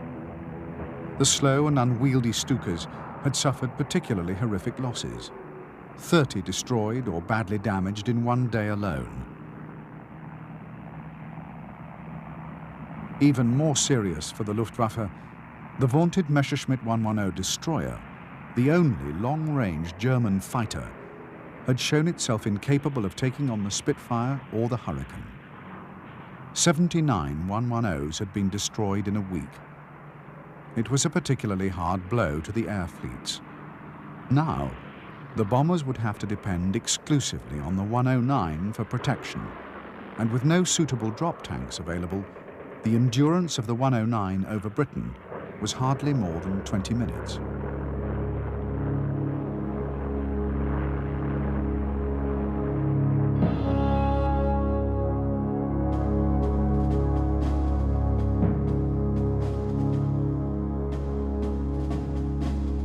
On August the 19th, Hermann Goering announced radical changes to his battle plan. First, the Stukas were to be withdrawn. The 3rd Air Fleet was to concentrate on night bombing, and its 109s were to be transferred to the 2nd Air Fleet, closer to the main area of operations. Attacks were to concentrate on enemy airfields in southeast England, instead of ranging over the whole southern coastal area. In one of the greatest errors of the campaign, Goering also insisted that no more effort was to be expended on radar stations, since they were proving too difficult to destroy.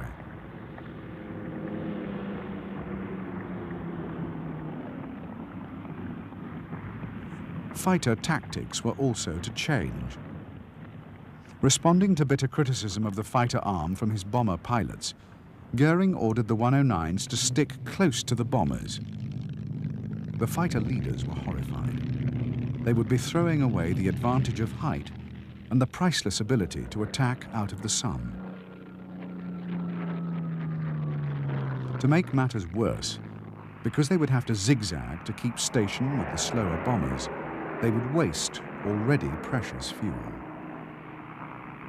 Goering also ordered that the ratio of fighters to bombers be increased. For every bomber, there would be 3 fighters. As a result, the number of missions would have to be curtailed. There simply weren't enough 109s to escort all the available bombers.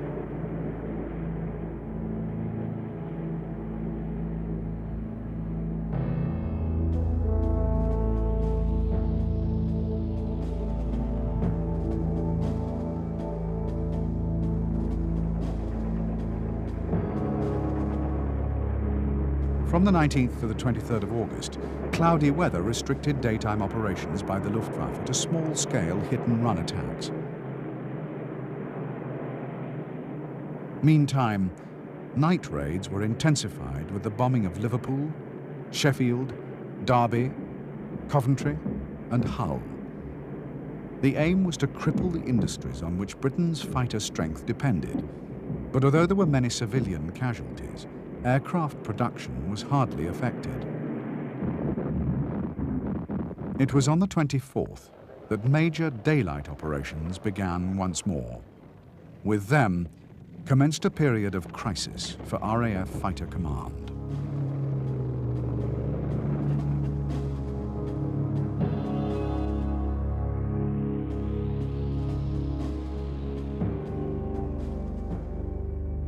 The main targets of the new Luftwaffe tactics were the airfields of 11 Group, particularly the 7 sector stations.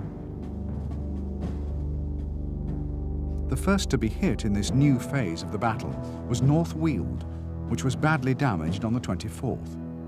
Hornchurch was hit the same day. On the 26th, Debden was bombed. On the 30th, Biggin Hill was struck twice, and the next day, Debden and Hornchurch were hit and Biggin Hill bombed once again. When the main targets were defended by British fighters, lesser airfields were hit instead, including Manston, Eastchurch, Lymm and Rochford. On the 31st, Detling, Croydon, Biggin Hill, Debden and Eastchurch were attacked. Hornchurch was hit twice. The first week of September saw no let-up in the fury of the German assault. Day after day, the same airfields were bombed and strafed until many, including several key sector stations, were barely able to function.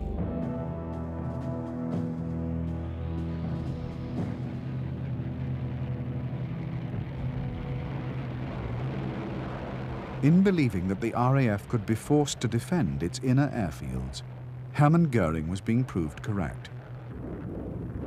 The massive German fighter escorts were making it extremely difficult for the defenders to penetrate to the bomber formations, and often single squadrons would face 30 enemy bombers and an escort 100 strong. As British casualties grew, many squadrons had been reduced to a handful of experienced men, while the training of new flyers had been cut until many had only 9 hours in modern fighters. While many British fighter pilots were privately losing the belief that the RAF would survive the onslaught, ironically, amongst their German enemies, confidence was also steadily draining away. The last month had seen losses of aircraft running at 18%, and many bombers had returned badly shot up and with wounded crewmen.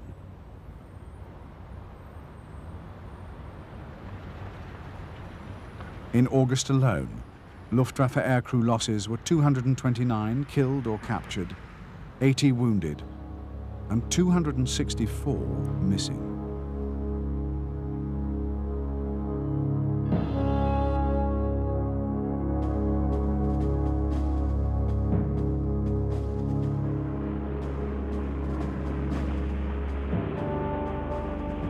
While RAF Fighter Command struggled for its existence in the face of relentless German pressure, a bitter dispute broke out between senior officers about Dowding's handling of the battle.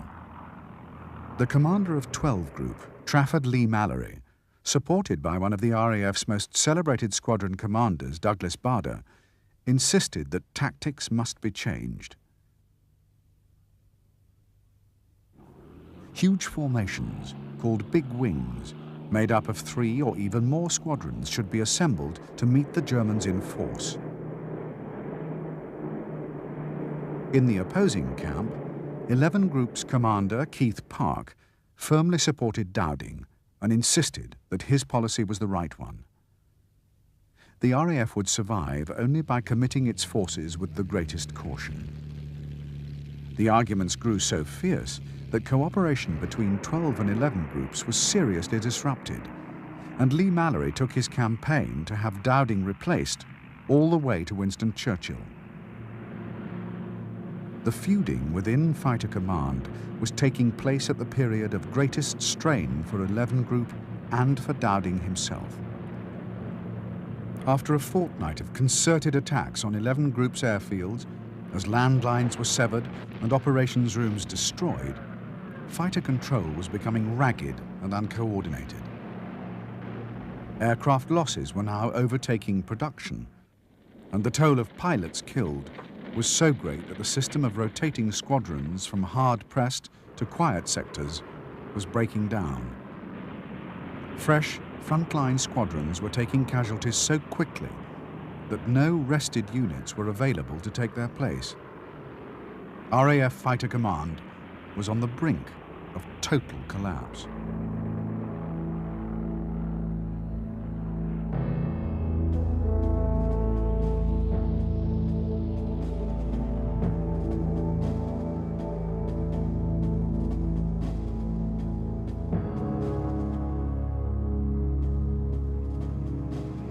While Fighter Command was struggling to survive the Luftwaffe's onslaught, Bomber Command had been restricted to raids on Germany's industries. However, on August the 24th, German bombs had been accidentally dropped on a London suburb, and the RAF was ordered to retaliate by attacking Berlin. British bombers made 5 minor raids on the German capital in 11 days. They did little real damage, but Adolf Hitler was incensed. On September the 4th, he made a furious speech calling the RAF night gangsters and vowing revenge. Wir werden ihre Städte ausradieren. Wir werden diesen nachgeratenen handwerksfähigen zum Arsch verhelfen. Hitler insisted that the Luftwaffe reply at once to the British raids on his capital by bombing London.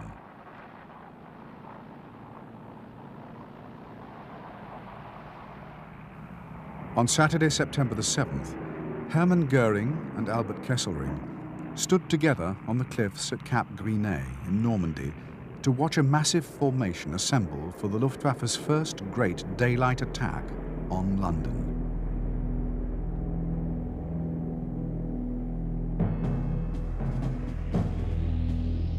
The first wave of German aircraft was detected by British radar at 1600 hours.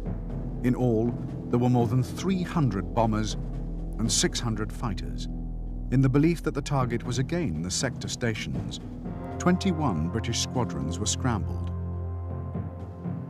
It soon became apparent that the target was London, and too late, the fighters were redirected to intercept.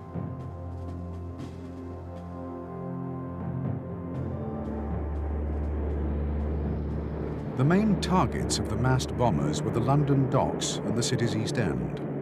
Warehouses crammed with rubber, rum, sugar, and other highly inflammable materials were quickly a blazing inferno. As night fell, the flames guided 300 more bombers to the scene.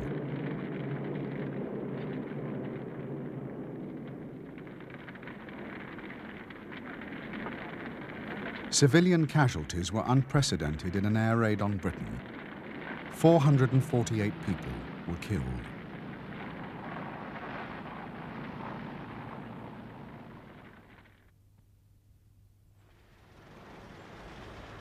Over the following 4 days, bad weather gave the British capital some respite. But continued night attacks, and on the 11th, another heavy daylight raid, confirmed to RAF commanders that Luftwaffe strategy had indeed changed radically.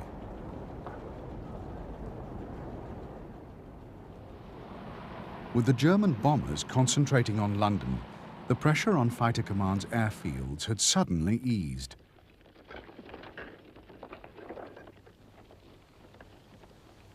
RAF station commanders took immediate advantage of the lull.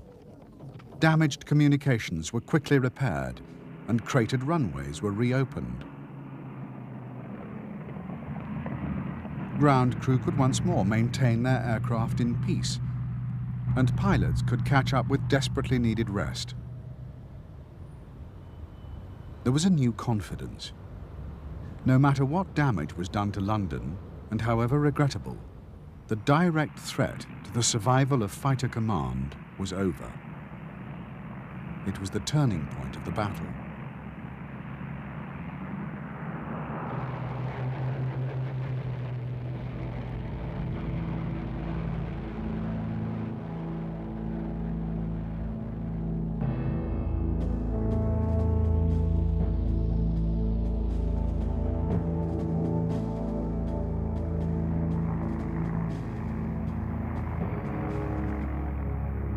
The next full-scale assault on London was on September the 15th.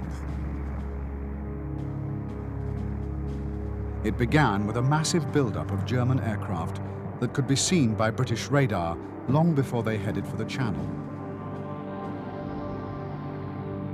With the near certainty that the target was the capital, 11 Group had plenty of time to form pairs of squadrons for the interception. 12 Group, also benefiting from the lengthy warning, could assemble even larger formations. To the Luftwaffe airmen, who had been told that the RAF was down to its last 150 fighters, the scale of the opposition would come as a brutal shock.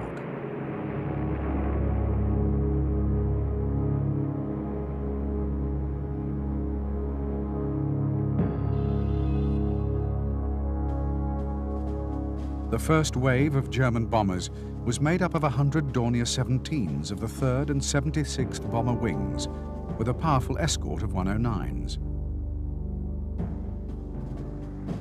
The formation crossed the British coast at 11:30 hours. First to intercept were the Spitfires of 72 and 92 squadrons from Biggin Hill. As the raiders approached London, elements of another 19 squadrons joined the fray, including a big wing of 5 squadrons from 12 Group.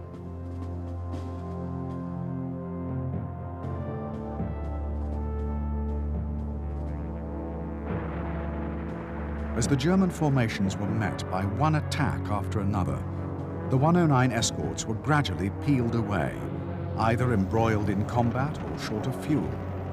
By the time the first wave of bombers reached London, they had lost almost all their fighter escort.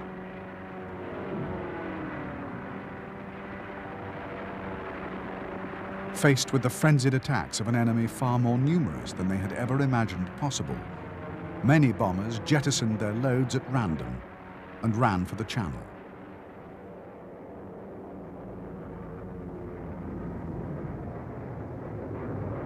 Two hours later, the Luftwaffe launched a second massive raid, preceded by a powerful sweep of 109s. It fared no better than the first. British fighters, refueled and rearmed, once again met the raiders in numbers that staggered the German airmen.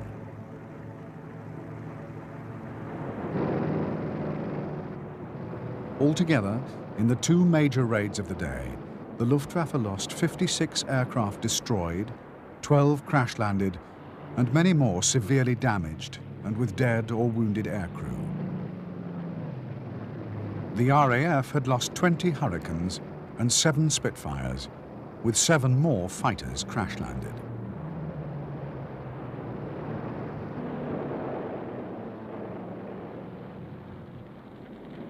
While the confidence of the Luftwaffe had been all but shattered, for the British, the events of September the 15th marked the turning point. There was plainly no possibility that the German Air Force could decisively defeat the RAF before autumn weather made an invasion impossible. On September the 17th, Adolf Hitler ordered that Operation Sea Lion be postponed indefinitely.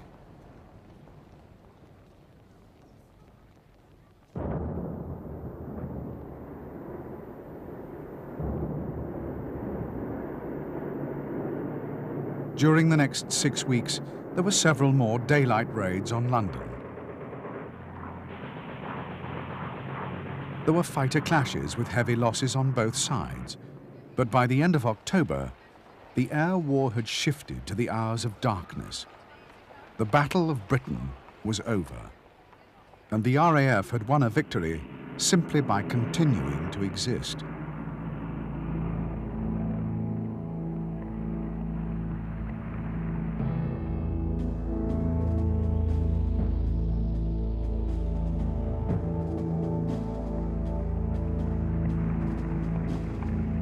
During the Battle of Britain, 746 British fighters were lost, and 520 pilots were killed.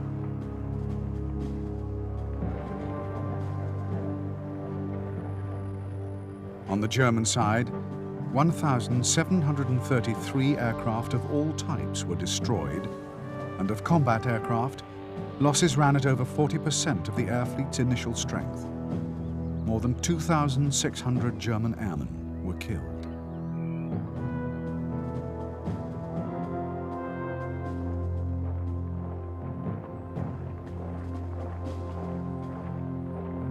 In spite of the Luftwaffe's staggering losses, its failure to subdue Britain was of little concern to Adolf Hitler. He was already preoccupied with his long-cherished plan to invade the Soviet Union, and sooner or later he believed night bombing and blockade by U-boat would force the British to concede defeat.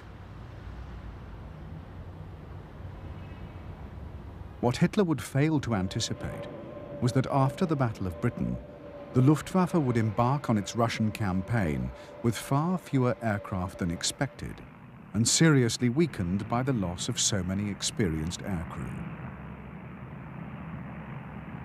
The Battle of Britain would have one more far-reaching effect. Britain's struggle for survival had captured the imagination of millions of Americans, and with the United States entry into the war in December 1941, a potent alliance was created. Within 2 years, the island that the Luftwaffe had failed to subdue in the Battle of Britain would be transformed into a springboard for the liberation of Europe.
To Portsmouth. In a second phase, London was to be cut off from the west and encircled, and the whole of southern England occupied up to a line running from the Severn to Malden in Essex.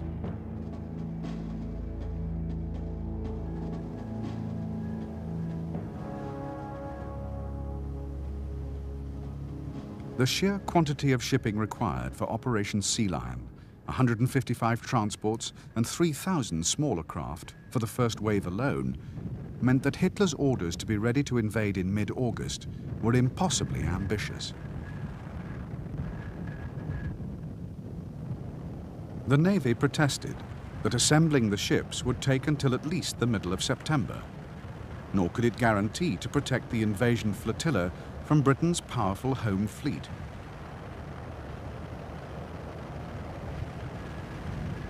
To the Army's dismay, the Navy was insisting that the landings be restricted to a narrower and much more easily defended front. On only one subject were the German Army and Navy in full agreement. No invasion could succeed unless the Luftwaffe won complete control over the skies of southern England and the English Channel. The prospect of the invasion fleet being bombed and strafed as it crept towards England was a nightmare, and only German air power could prevent interference by the Royal Navy.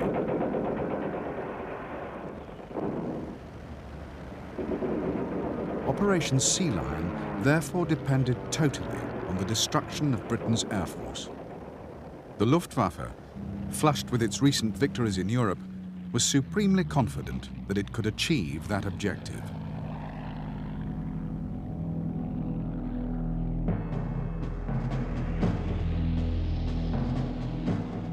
The first phase in the German air offensive was to be a series of bombing attacks on British merchant ships in the Channel, mounted from airfields in France and Belgium.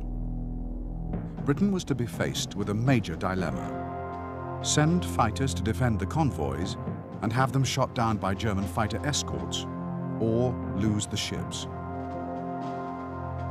After the preliminary stage of gradually wearing down British fighter strength, the full-scale assault would begin. The Eagle Offensive would involve massive raids on RAF fighter fields and sector stations. Aircraft factories would also be hit. Within 4 days of the launch of the offensive, the Royal Air Force would have to abandon its southern airfields for sanctuary further north. Another 4 weeks would annihilate the remnants of the RAF's fighter strength. The way would be open for invasion.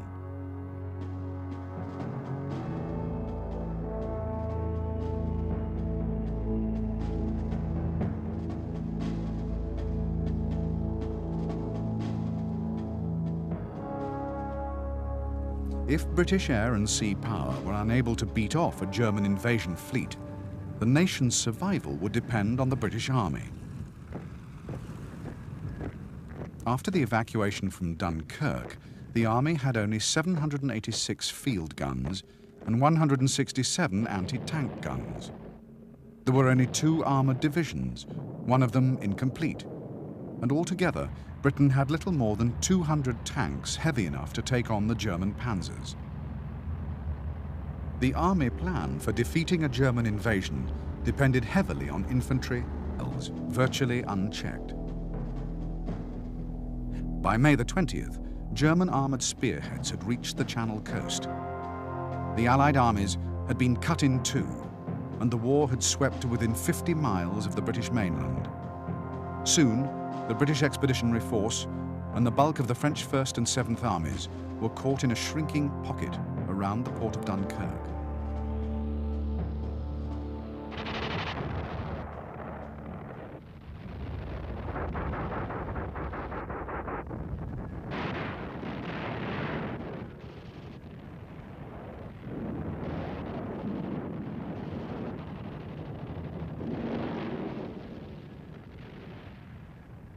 The successful evacuation of the Expeditionary Force from Dunkirk would be seen in Britain and around the world as a towering achievement.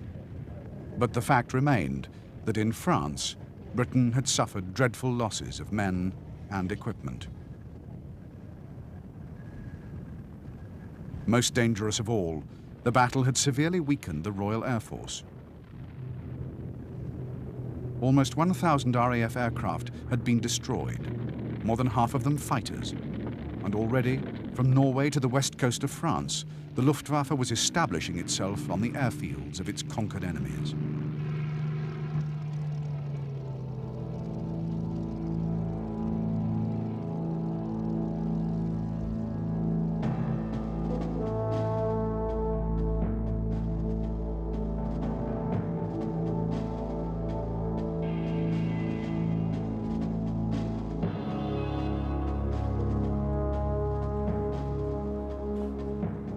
With the fall of France, Hitler had achieved all of his immediate war aims, and had achieved them with a speed that astonished even himself. In Hitler's mind, the war was over, at least for the time being. Not only had he made no plans for dealing with continued British opposition, but for many years he had nurtured deep misgivings about war with the United Kingdom.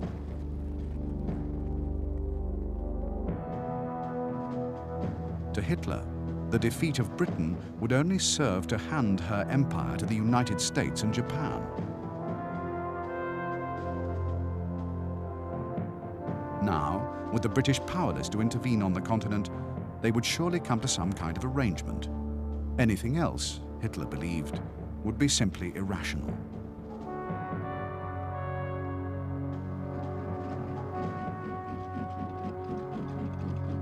Increasingly impatient, Hitler waited for news that Britain was willing to make peace.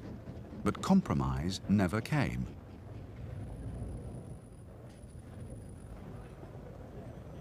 On July the 2nd, he finally ordered his generals to prepare preliminary plans for an invasion. And on the 16th, he ordered the plan put into effect.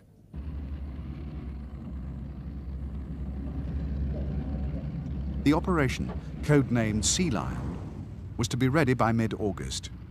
Yet even at this stage, Hitler was hoping that the threat of invasion itself would be enough to force the British to negotiate.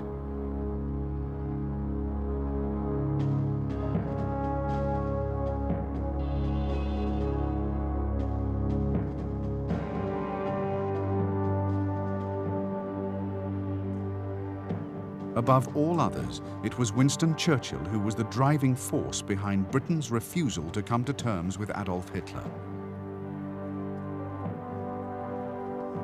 Appointed Prime Minister on the very day that Germany invaded Western Europe, Churchill had been a compromise candidate for the leadership, and his authority was far from complete. Many of his senior colleagues believed that his hardline rejection of Hitler's peace overtures was suicidally obstinate. Churchill had no such doubts. For many years, he had warned of the threat posed by Nazi Germany, and now he announced that Britain would fight. Churchill understood that any German invasion attempt would depend on the Luftwaffe winning mastery of the air, and that only the RAF's fighters could prevent them doing so. To increase Britain's fighter strength, Churchill created a new government department, the Ministry of Aircraft Production, and put at its head an energetic and talented newspaper tycoon, Lord Beaverbrook.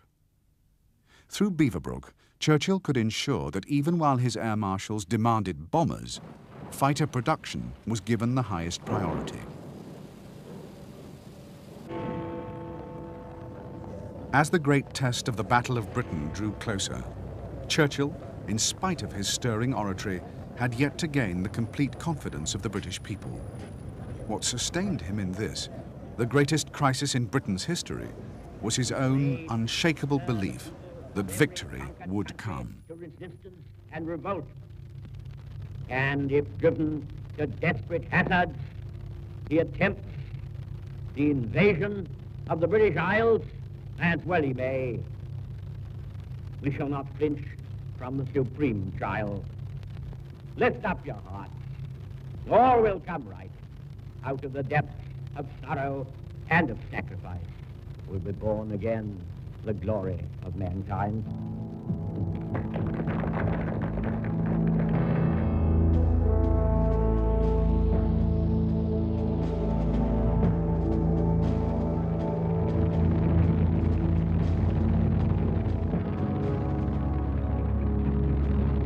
In overall command of Operation Sea Lion, the invasion of England, was Field Marshal von Rundstedt, the man who had overseen the decisive flanking drive through the Ardennes, which had won the Battle of France.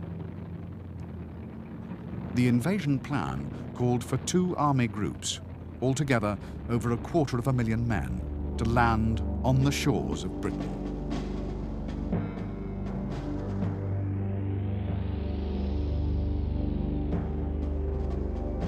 Von Rundstedt's Army Group A, made up of the 16th and 9th Armies, with 10 divisions and 650 tanks, was to embark in harbours between the estuaries of the Scheldt and the Seine.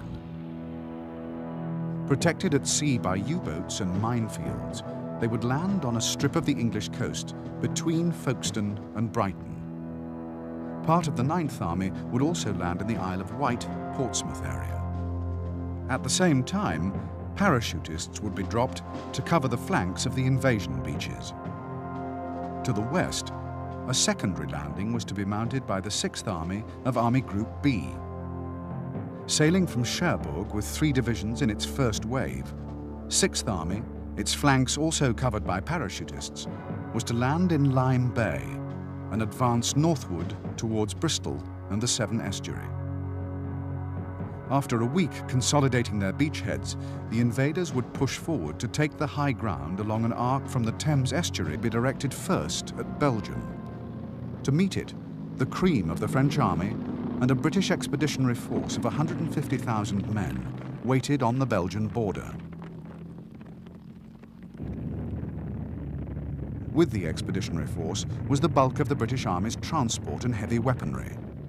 The force also had several squadrons of British fighters, and some were already seeing action against German aircraft intruding into French territory.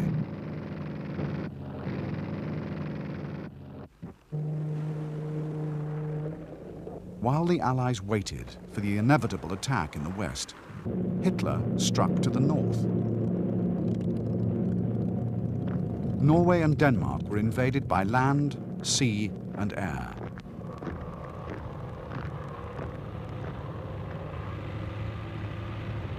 Denmark fell quickly, while Norway put up a determined but hopeless resistance.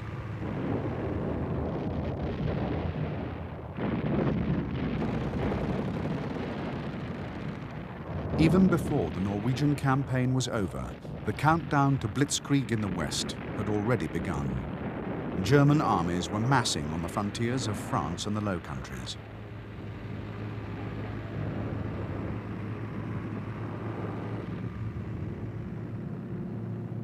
The storm broke on May the 10th, 1940. The German offensive opened with more than 300 Luftwaffe bombers attacking 22 Allied airfields in northern France, Belgium, and Holland. Paratroops seized vital border defenses. At the same time, the ground assaults began.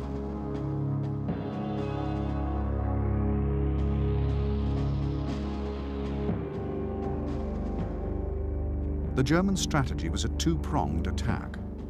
First, Army Group B with 29 divisions advanced into Holland and northern Belgium. The intention was to lure the British Expeditionary Force and the best divisions of the French army to the northeast, out of their prepared positions.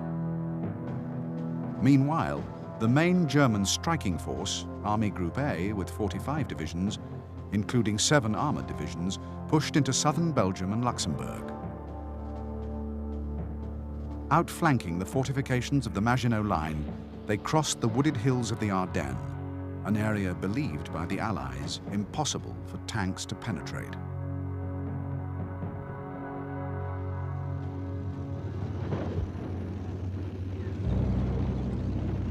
The drive through the Ardennes culminated in a decisive breakthrough. On the 13th, the River Meuse was crossed, the last natural barrier before the open spaces of central France.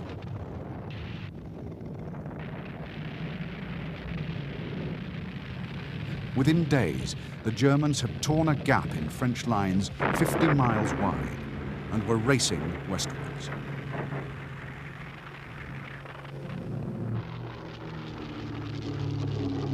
Nothing could stem the German advance. Fierce air battles raged over France and Belgium, but the Luftwaffe quickly gained the upper hand. By May the 15th, the French Air Force was already collapsing, and the British had lost more than 200 aircraft.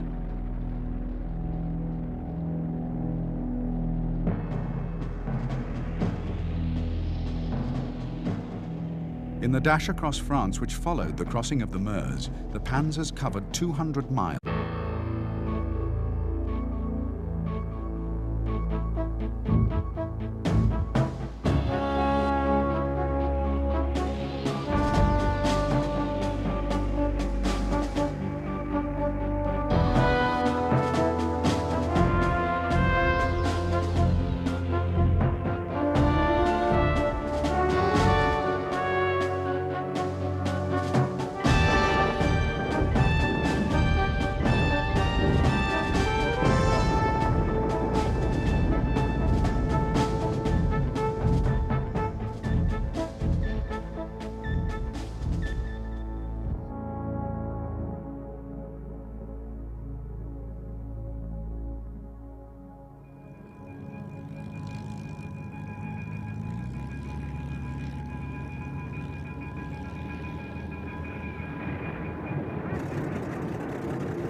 Between June and October 1940, the greatest air battle ever seen was fought in the skies over England and the English Channel.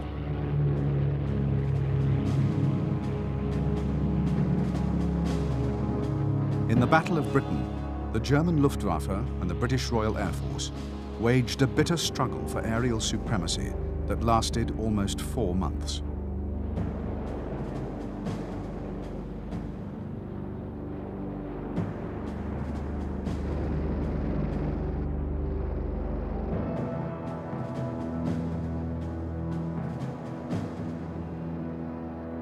The Battle of Britain wrote a new chapter in the history of warfare.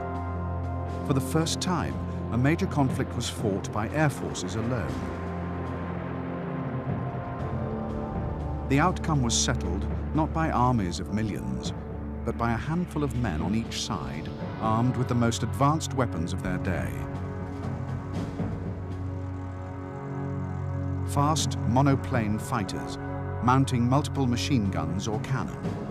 Advanced bombers, some capable of ranging over 1,000 miles.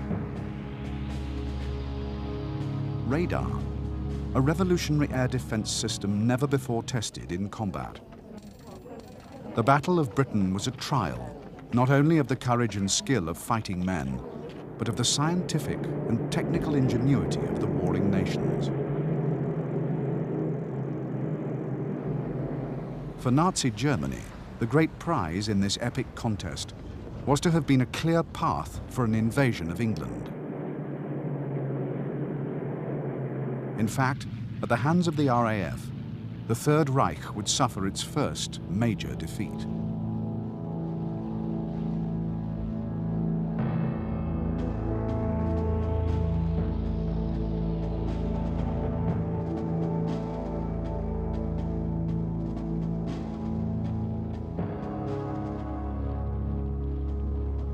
The months following the German blitzkrieg in Poland saw an uneasy lull all along the Third Reich's western borders.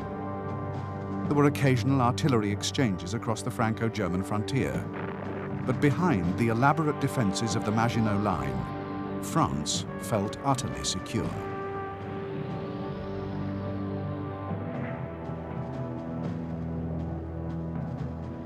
If there were to be a German attack in the west, it was generally believed it would